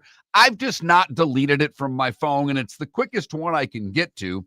Right now, if you want a pair of tickets, it will cost you $43 per ticket to go to the game. Where are the seats? They're upper deck, section in the 300s.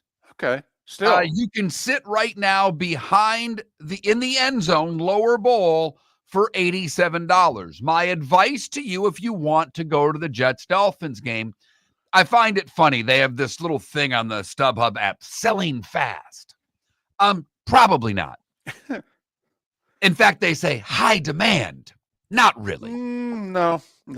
So I would suggest to you, football fan, Dolph fan, Jet fan, to wait a little closer to kickoff. I'll be monitoring just for fun to see how much ticket prices go down the closer to kickoff that we get. But right now, lower bowl seats, $87, they're in the end zone. That's for an NFL game. Right.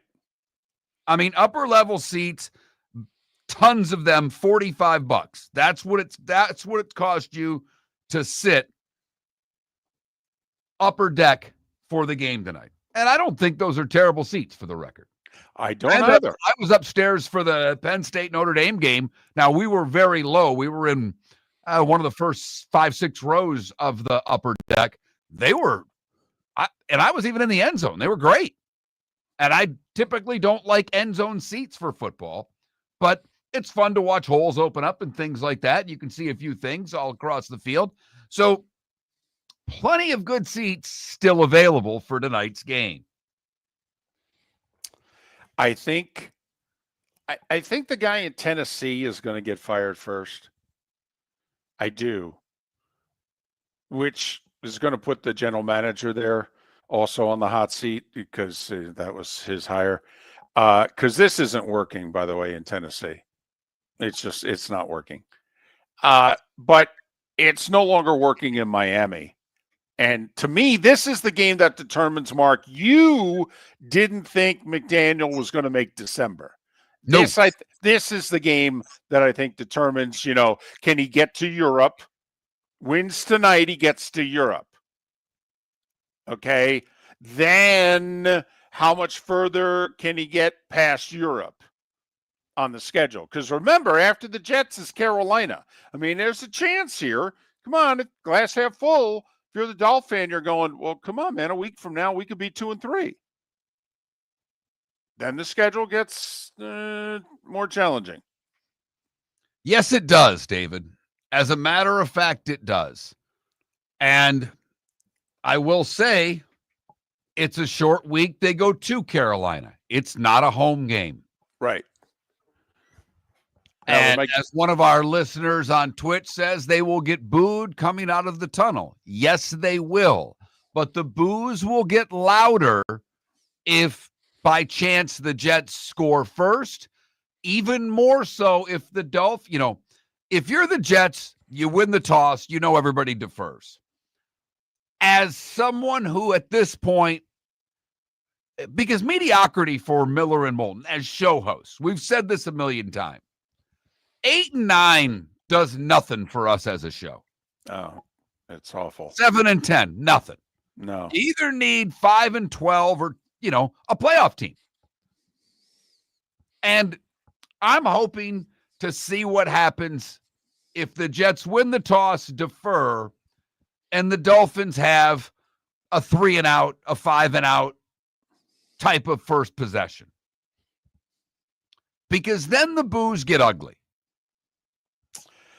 Well, the booing, I think, could get significant tonight also because Dolphin does not like the Jets. No. Okay, for as much as Dolphin, I think, is done with McDaniel, maybe even with Tua, Greer, let's trade Tyreek, etc. They don't want to lose to the Jets.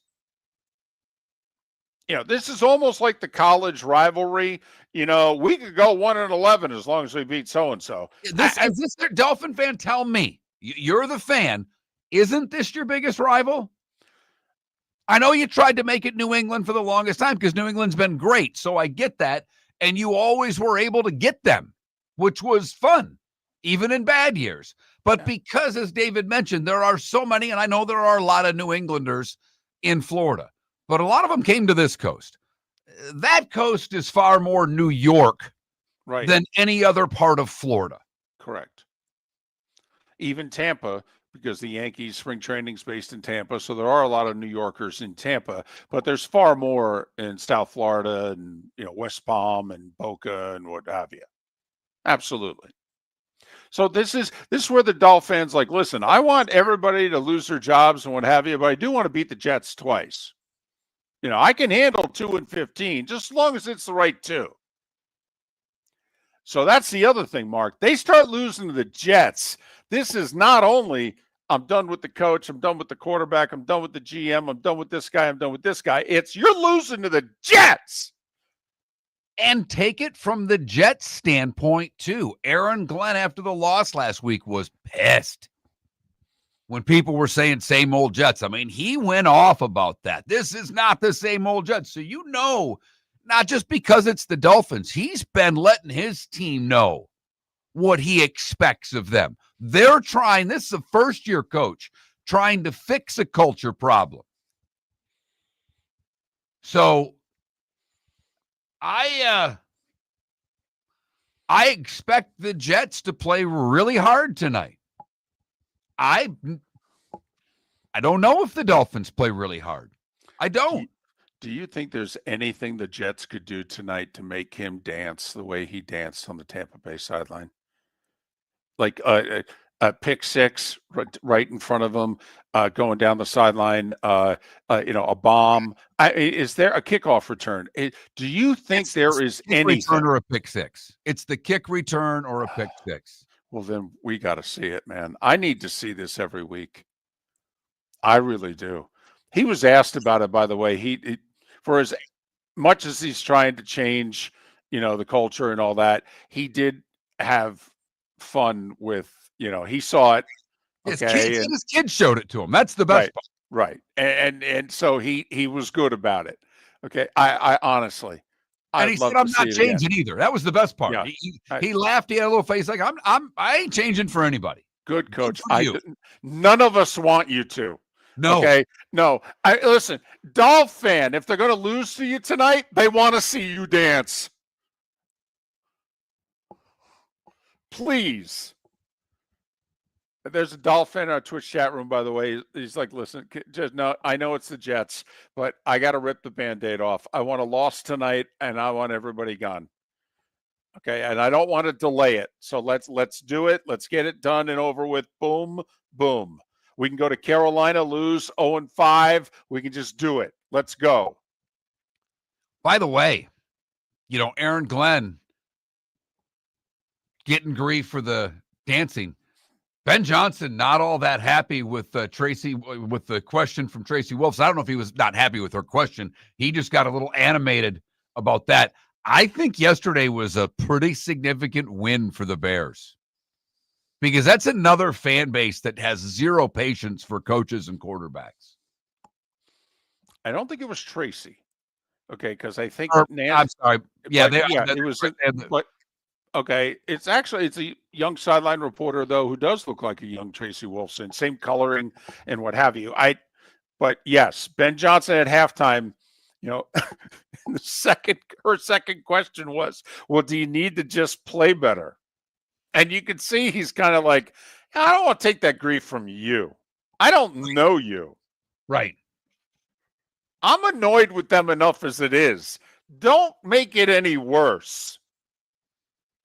So I thought that I do, there are wins that you have to get. And the Bears fan, I don't think could have handled losing to the Raiders because they expect something out of this team.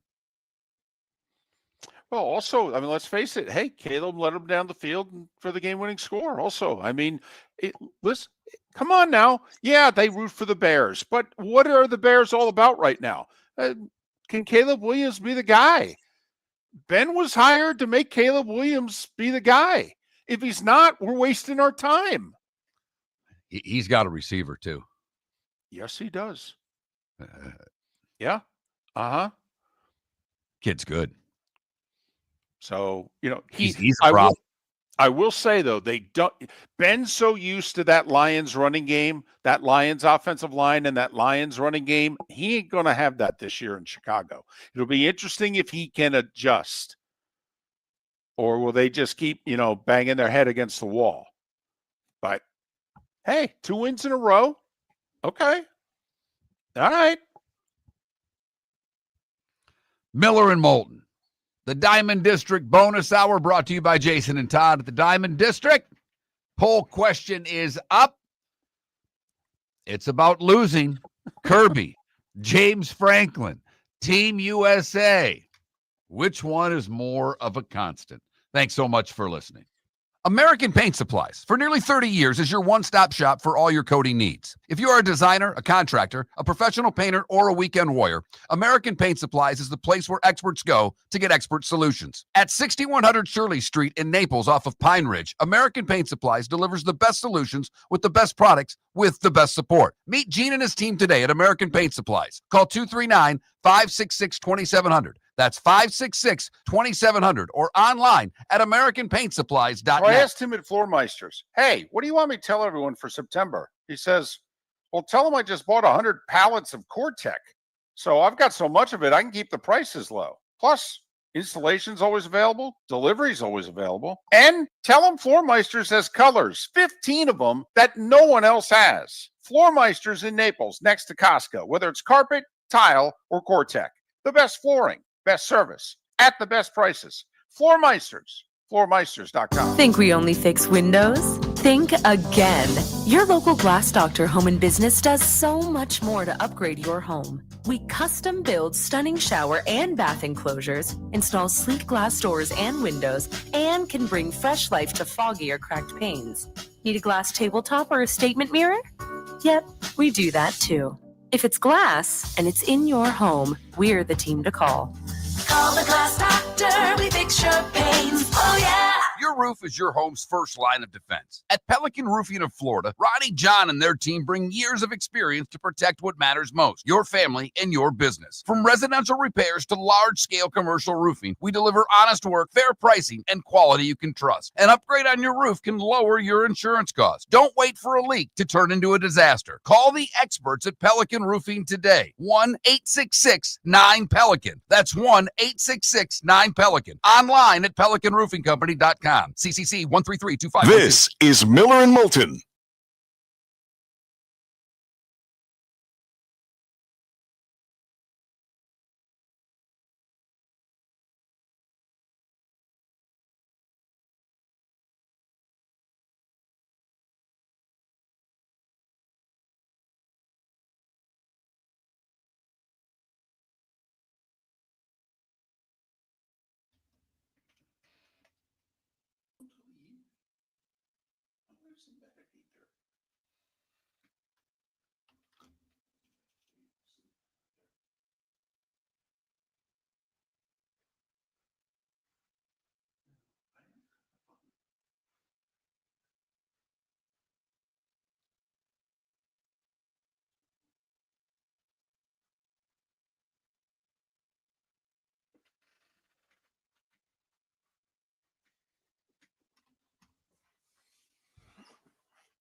Rajon, are you sure you don't have Gary Cohen confused with Gary Thorne?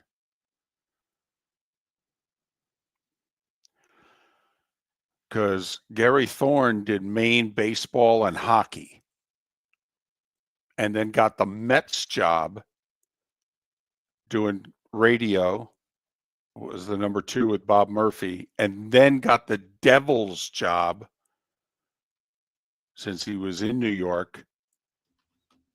And then that led to him getting the ESPN. But I think you're thinking of Gary Thorne, not Gary Cohen. I could be wrong.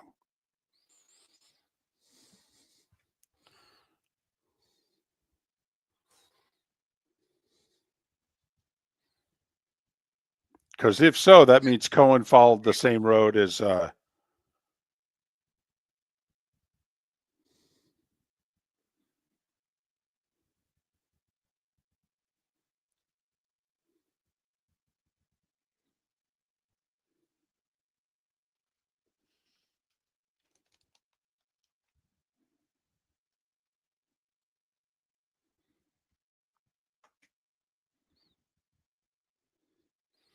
yeah, it's not Cohen.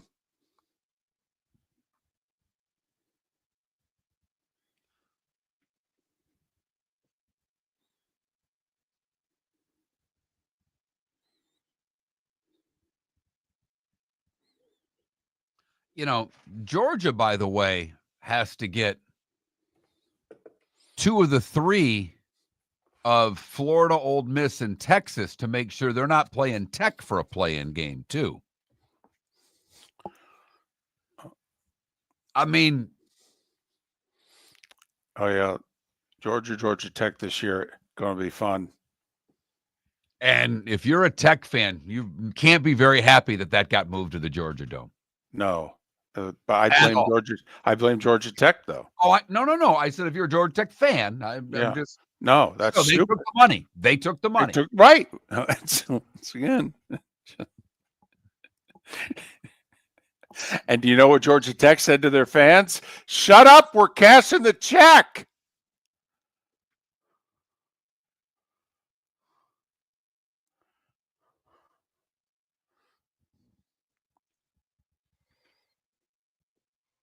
Oh, it's historic, Joe. Historic. I mean, 15 and a half back, never been done before. And it wasn't all Tigers either. I mean, the No, Indians I mean, slash but Guardians there. the Tigers certainly helped, David. No, there's no doubt. But I mean, the Guardians did, what'd they go, like, win 12 or 13? I mean, Oh, yeah. I mean, the fact of the matter is, even if the Tigers would have done their job, if the Indians did what they did, they're still in the playoffs. It's something. Yeah. 1 o'clock, 6 o'clock, 9 o'clock on ESPN or the baseball series. 3 in the afternoon on ABC is going to be the Padres Cubs. That's very interesting. It's going to eat into a lot of local affiliates news, and it could even leak into World News Tonight. And that causes problems. Welcome to the bonus hour, brought to you by Jason and Todd at the Diamond District. And now, here's Mark Miller and David Moulton.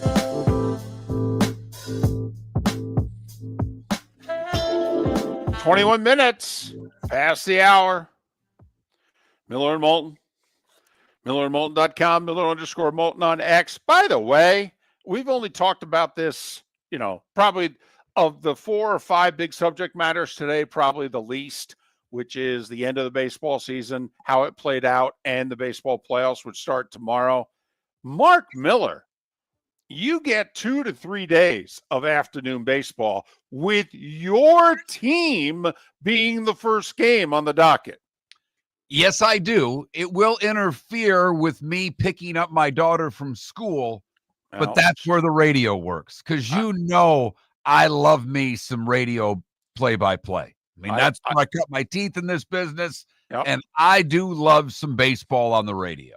Now, I'm not telling you how to parent, okay? I feel that's obnoxious for people to tell other people how to parent, okay? But I'm just curious. Does your daughter understand your level of sports fandom and that there are times in which you're just going to have to wait a little longer at school before I pick you up? Well, unfortunately, that's not a possibility. If I'm not there by a certain time, that's problems. So I will be. David, put it this way. I did something, my daughter does gymnastics. And we had a session Saturday morning, and my wife had to work. So I was responsible for taking her to gymnastics, and it's only an hour. So the drop off and come back isn't really worth your time. And I did something I'd never done before. I brought my headphones. I popped my earbuds in, and I'm watching the Ryder Cup the entire time. It got to the point where, because she was doing one of her routines and wanted me to film it for Mom, and she had a little break to grab a sip of water, and she's like, Dad. And I looked up and I went, yeah? Can you film this? And I wanted to say, I'm watching the Ryder Cup right now. No, I can't. But I did film the routine, then sat back down and continued to watch the golf.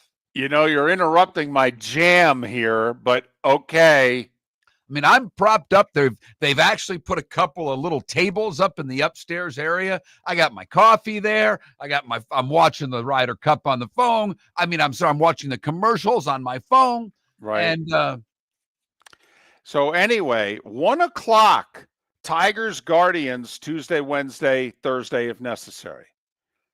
3 in the afternoon on ABC, Padres, Cubs. It's like the old days. Network television in the afternoon showing baseball. And you pointed it out during the break.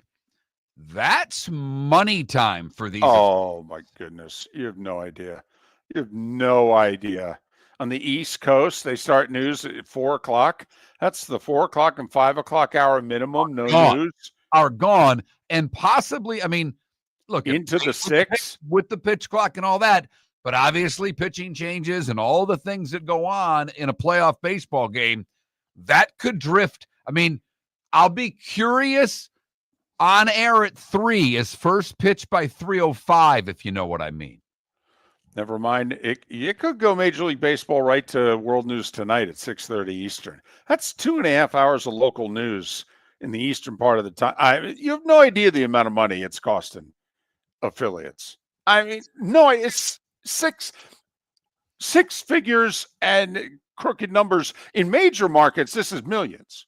And think about, you're in New York and Boston. It's Cubs Padres you're losing this money for. For what it's worth, for the rest of us, 6 o'clock Eastern. Yankees Red Sox for dinner. Tuesday, Wednesday, possibly Thursday. In the Bronx. They don't move around, by the way. This isn't 1-1-1. Baseball decides whoever earned it, they get all 3 games. So it's like Detroit and Cleveland for all 3. San Diego on the north side of Chicago for all 3. Boston at Yankee Stadium, all 3. And then 9 o'clock. I mean, Mark, you get 4 innings before bedtime. Reds and Dodgers. You can see Ohtani bat twice. But that's old school, too, for a lot of us. A Red Dodgers playoff matchup. That's some old school stuff right there. That's some 1970s National League West right there is what that is. Right. That's a battle for a division for a long time. Yep. Those of us of a certain age all reciting the lineup for both teams now. Teams, yes. Yep. Only for a decade. No big deal or anything. Hey, Russell, Lopes, Garvey. Yeah, okay. Just making sure you were checking. Yep. Baker and Smith, the corner outfielders, right? Ferguson and Yeager splitting time behind the plate. Yep. Uh-huh. Yep. Oh, then there's the big red machine, which not only do we know who played what positions, we know where they batted in the batting order. Right. Mm-hmm. I feel better just getting that out right there, David. Did you see? By the way, the way, the Yankees end up not winning the division. After winning 8 in a row, 10 this season. But they were the best team in baseball for the last, 3-4 weeks. Yeah. And Judge was phenomenal. Uh-huh. So you and I would have voted for Raleigh. Does that change by the way the Yankees finished? I put a premium on the catching position. Judge missed a couple of weeks. That matters not to me. I think Judge gets it. I think it's going to be really close. But the analytics, the OPS numbers are so in favor of Judge that it's not even funny. I think Judge will win the MVP. I said it last week, but I do think the finish for the Yankees were the exclamation point for Judge winning. And Judge played really well. Hit like 383 in the month of September or something like that. Remember, it's a regular season award, so it does not matter what the Yankees or Mariners do from this point forward. Mark, I agree with you that I think Judge will win. I would vote for Raleigh. Okay? And to me, it's the middle word. It's valuable. All right? And even though is Judge a better player? Of course he is. Of course he is. All right. You could even say he was a better player this year, which is remarkable because Cal Raleigh led the league in homers and RBIs. Aaron Judge led the majors in batting average, by the way. Led the majors in OPS. Okay. I mean, you can argue right now, even with everything Ohtani can do, which is throw 6 shutout innings and hit homers, that's how good Judge is, in which you could still argue he's the best player. I mean, he's remarkable. He's historic. I mean, Judge led the league in runs scored as well. Right. Aaron Judge is a Hall of Famer. If Aaron Judge were to retire, Aaron Judge is going to the Hall of Fame. It's over. He's a Hall of Famer. He's the best player in the American League. Yeah. And I don't think you can argue that. He is. Okay. To me, is this like the year they gave Barkley the MVP over Jordan? The year they gave Karl Malone the MVP? Yeah. Okay. And sometimes afterwards, people didn't feel good about it. Or years later, they go, what the hell were we doing? But I think Raleigh's impact on the Mariners, monstrous. Just you could even argue for at least the second half of the season, the Mariners lineup was better than the Yankees. Well, after they made the deals at the deadline, I mean, right. That's my point. Right. They went and got, Suarez and, the other guy who escapes me from the Rangers there. But, yeah, and it worked. Hey, Mark, a team that needed hitting at the deadline, and they went out and got what? Hitting. And it worked. And Detroit, we're talking to you. Yeah. You needed pitching. You needed bullpen help. You didn't do a damn thing. But it's an imperfect science because the Mets made 4 moves and they were highly praised for their moves at the deadline, and 3 of the 4 guys they acquired sucked. I had a buddy who, like you, was rooting for Detroit to miss it just to amplify the general manager's lack of moves at the deadline. Yeah, the problem is you only have Skubal for another year. You can't throw away. I mean, this could be the last time he pitches in the postseason. I mean, there's no guarantee he's A, they make the playoffs next year, B, they keep him for the whole year. They're not going to be able to re-sign him. What do you do if you're Detroit? Yeah. All right. I don't want to bring you down. Skubal's pitching tomorrow, 1 o'clock. You can watch the game. We got day baseball all week. Sales experience at the Diamond District. We offer a litany of other services. Appraisals. We have 2 GIA certified gemologists, full-time, servicing your needs with appraisals. We buy gold, diamonds, gemstones, Rolex watches. Repairs. We have 3 full-time master bench jewelers. A beautiful custom design department so that we can give you one-of-a-kind jewelry. Come see Jason and Todd at the Diamond District. For over 50 years, the Nolan family has been dedicated to protecting local families. Nolan Family Insurance is a second-generation independent agency that specializes in home, flood, auto, and boat insurance. They take the time needed to explain your coverage options and answer your questions so you can make an informed decision that's right for you. If you're looking for an agency that treats you like family, call 941-639-1122 or go to NolanAgency.com. That's 941-639-1122 or NolanAgency.com. So I asked him at Floormeisters, hey, what do you want me to tell everyone for September? He says, well, tell them I just bought 100 pallets of Core-Tech. So I've got so much of it, I can keep the prices low. Plus, installation's always available. Delivery's always available. And tell them Floormeisters has colors, 15 of them that no one else has. Floormeisters in Naples, next to Costco, whether it's carpet, tile, or Core-Tech. The best flooring, best service, at the best prices. Floormeisters, floormeisters.com. Mark Miller for Sleep Treatment Direct. They are helping me with sleep apnea. And by helping me, I mean curing me. No more CPAP machine. No more snoring. No more tossing. No more waking up exhausted. Their expert team got me the right treatment fast and hassle-free. If you want to feel energized and get rid of your snoring, call Sleep Treatment Direct today. 444-1741. That's 239-444-1741. Sleep Treatment Direct. Sleep safe and sound. This is Miller and Moulton.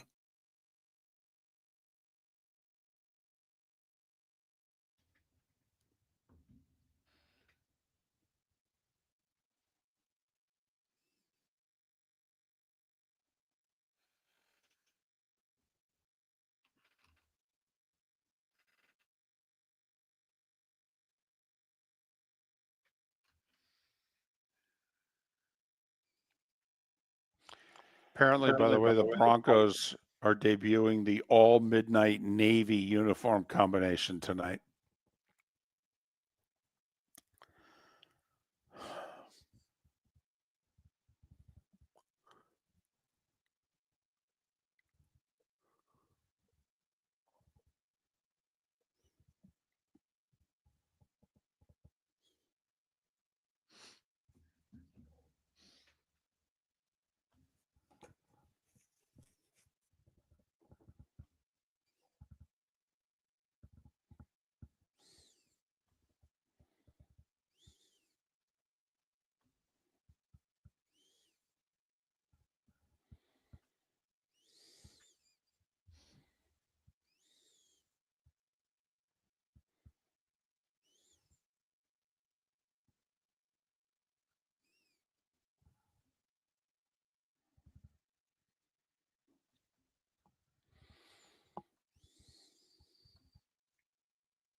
Baltimore 3 in a row at home. Houston, Rams, Chicago.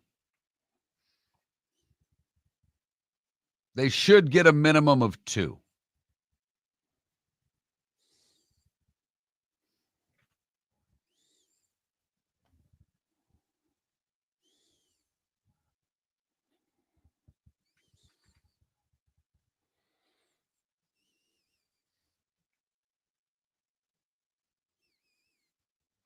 Is it, Michael, a cool jersey? I haven't seen it.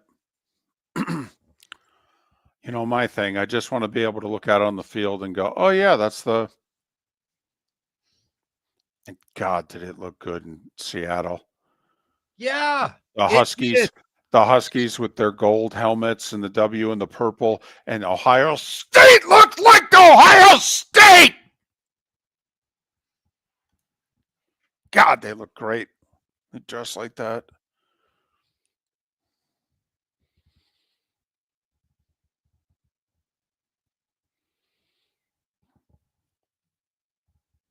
That's just me.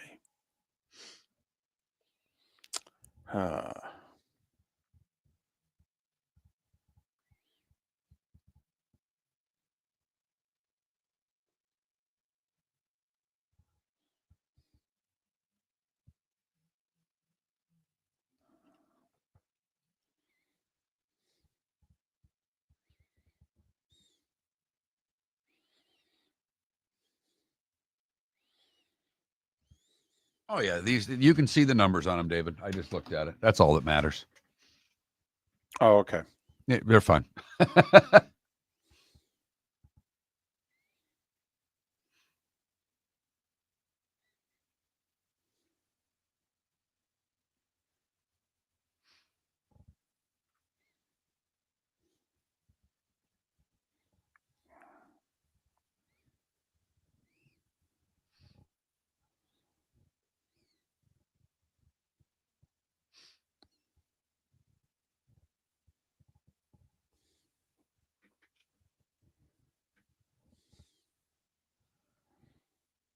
Yeah, fam, I've seen it nowhere else. Nowhere. Michael said it earlier. Not one respectable source has said that.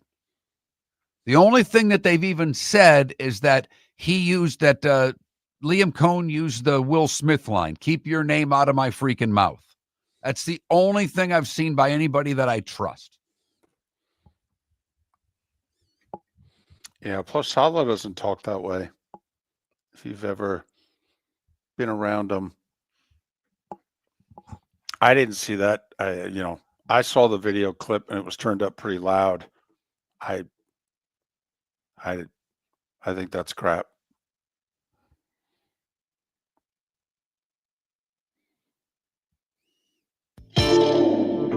Welcome to the bonus hour, brought to you by Jason and Todd at the Diamond District. And now, here's Mark Miller and David Moulton.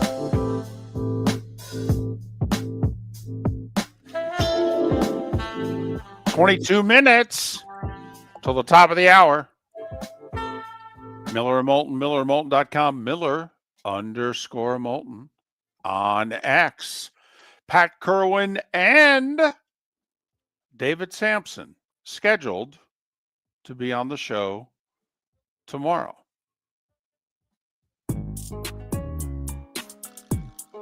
It's that time again, nearing the end, but not quite there yet.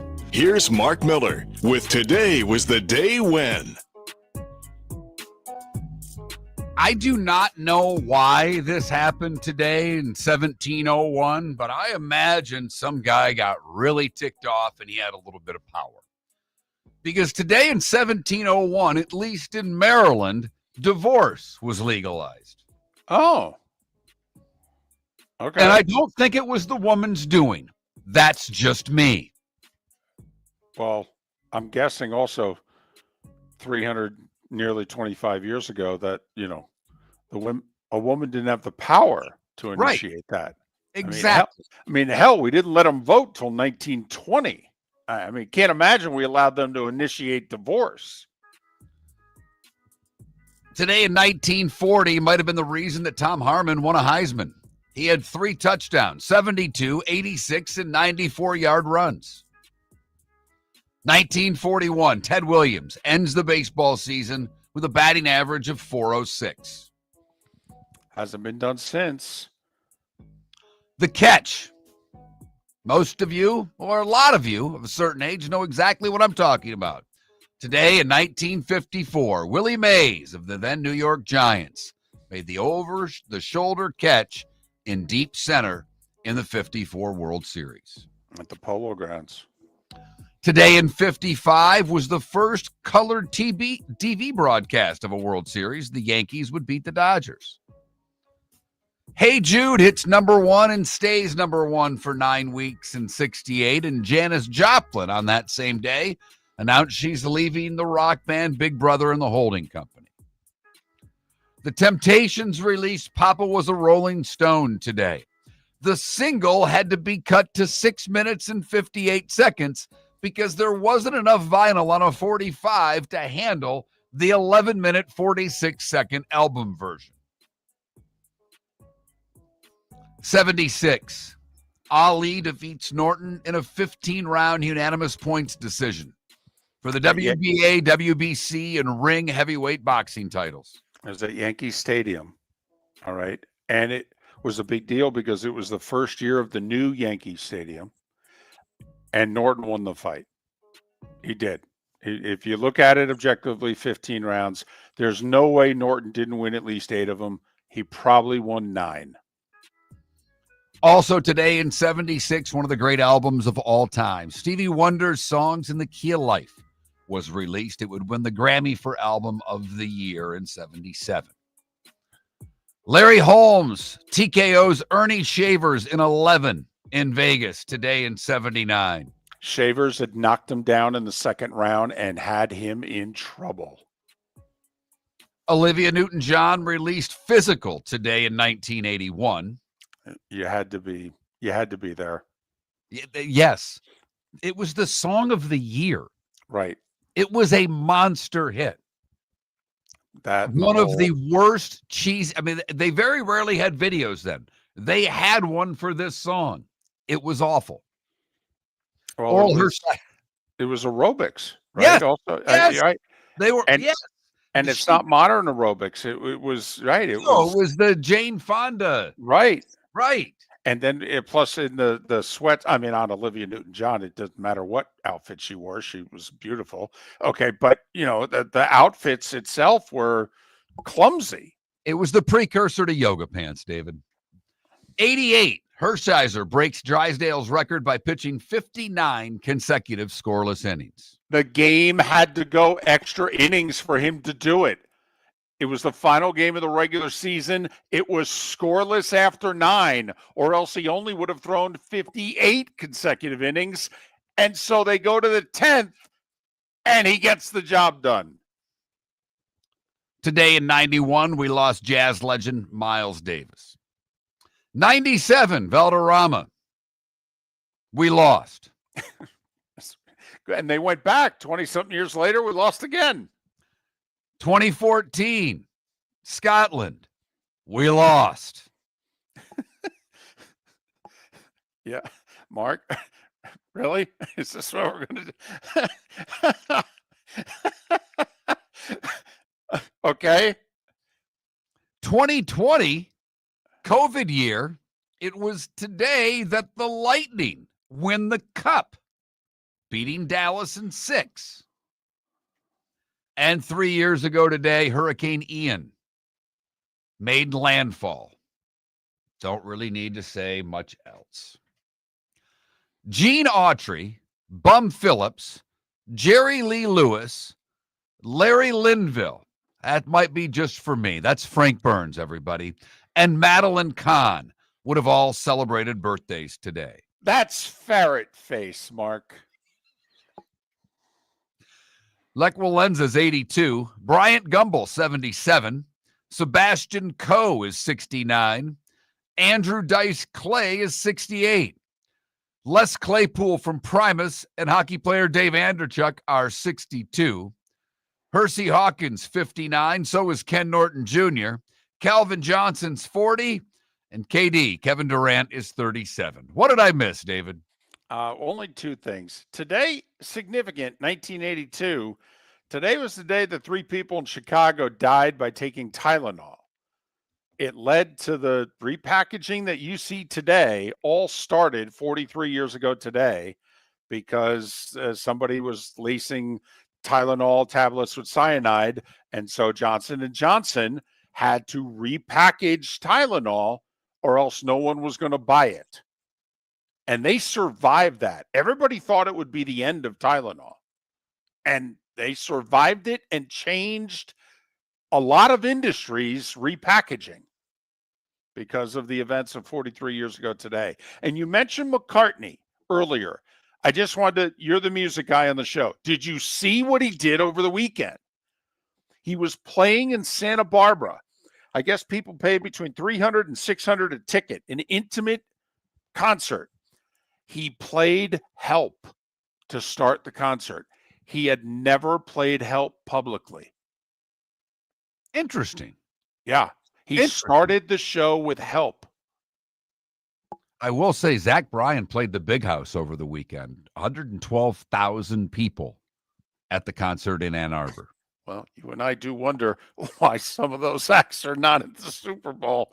I mean, they're kind of a big deal. Yeah, John Mayer came out and they did a Dead song together. Fairly cool.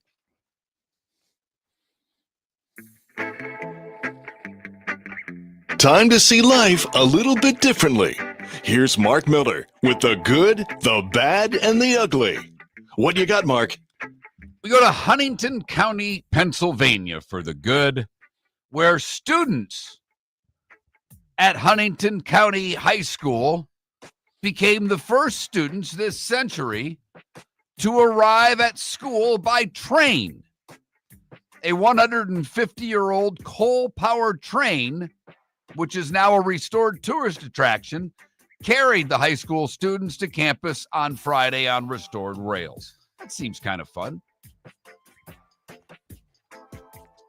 For the bad, we go to Punta Gorda, where Jennifer Kennedy was arrested after police executed a search warrant at her home and found a lot of drugs and a bunch of dead cats. She had some meth, some mushrooms, some weed, and a bunch of dead cats. Not laughing about the dead cats. I'm just laughing about this part of the story. That's all. You can laugh about the dead cats. It's okay. Well, it's I don't want there to be a bunch of dead cats, but this is just a weird dynamic to the story. That's all. Don't you think? Don't you? Yeah. Yeah, I'm with you. Yeah. And for the ugly, we go to New York, where a police officer, Ryan Olson, was caught on camera lifting his shirt and showing a gun to a stripper outside of the Carousel Lounge who was smoking a blunt when he asked her, "Have you ever been shot?" He was arrested. It's not his first instance of doing things that were inappropriate. This one may keep him off the force for good. That is the good, the bad, and the ugly on today, Monday, September 29th, here on Miller and Moulton. Hey, we only got two things going on today, and it's Monday Night Football times two. That's it. There's no baseball. Regular season's over. Off day before the playoffs. Hell, it's an off day in the WNBA playoffs. You got to wait till, I think, tomorrow for Indiana at Vegas. Game 5 to see who plays Phoenix in the finals. All right? Got to wait till at least Thursday before we get college and pro football again. This is it, baby. Monday Night Football, 7:15, ESPN. Dolphins, 2.5-point favorites against the Jets. Who we taking, by the way? We both took the Jets for what it's worth. I'll let you take it back and take the Dolphins if you want. You can change it. No. You're down 1 on the season Monday, on the season NFL pick'em between Miller and Moulton. Yeah, I'm not doing that. I picked the Jets. I'm staying with the Jets. All right. By the way, do we know who's quarterback in the Jets? Did Fields clear protocol? I mean, he came back late last week, practice, yet still hadn't cleared protocol. They said if he clears, he's playing. I didn't even look because I was under the assumption that he was playing, David, after practicing last week. So I think it's Fields. But then again, I thought Daniels was going to play for the Commanders, considering he came back and practiced and said he felt good, but he hadn't gotten cleared either, and they kept him out. Mariota played yesterday for Washington.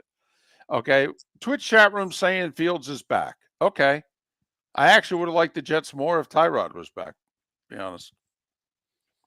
I like the Broncos tonight. You'd like them too. Absolutely. Have them in one of my 2 survivor pools. Oh, wow. That's bold. Took Detroit in the other.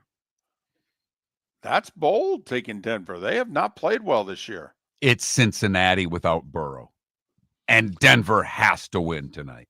They were given a break. They were given a break with the Chargers losing. Huge opportunity for the Broncos. They can't screw this up. Well, because if they fall to 1-3, don't they play Philly next week? Yes, they do. Now, you talked earlier about they got 5 games after Philly that are all winnable. Right. Okay. But still, I mean, do you really want to be 1-4 before facing that 5-game stretch? So, yeah, key game tonight for Denver. I think the urgency that they play with will show. Their defense has looked suspect thus far. I think getting a backup quarterback in the opposition, although, the other thing is Cincinnati couldn't have looked worse last week. They've got to play better than they did a week ago. That was embarrassing what happened to them at Minnesota. Denver, a 7.5-point favorite for what it's worth. Over under for both games is 44.5. So in the Dolphins game, that means basically take a half a point, 24-21 Miami. And then in the Denver game, it's something around 26-19, give or take a half a point. So place your bets accordingly. I'll be locked into the first one. I don't know how much of your game I'll even pay attention to. Unless it gets close, unless Cincinnati jumps out to a lead, I don't expect you're going to get much of a game tonight. I really don't. Well, here's what I'm hoping is that Jets-Dolphins halftime will be like mid-first quarter of our game, and that maybe some folks just slide over just to kill some time. Too bad Burrow's not playing, because then there would have been a lot more eyeballs on that game. No doubt about it. No about a doubt it. Yep. So we'll talk with Pat Kerwin tomorrow. David Sampson expected to join us tomorrow to get ready for the baseball playoffs. But I'm really curious to talk to Pat. He likes to focus on the positive.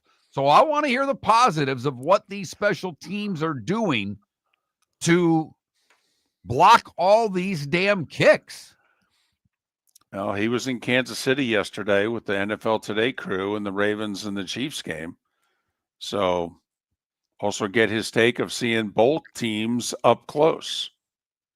And what he thinks about Baltimore going forward. Off to a rough start, and the defense has not looked good. Whew. Now, remember, they struggled the first half of the year defensively last year, but they're actually struggling more to start this year than they did last year. I mean, they are giving up around 5 touchdowns a game on average. Yikes. And that's with Cleveland already on their schedule. I mean, no, you got to admit, they have lost to Buffalo, Detroit, and Kansas City. But Kansas City offensively had not looked great. No.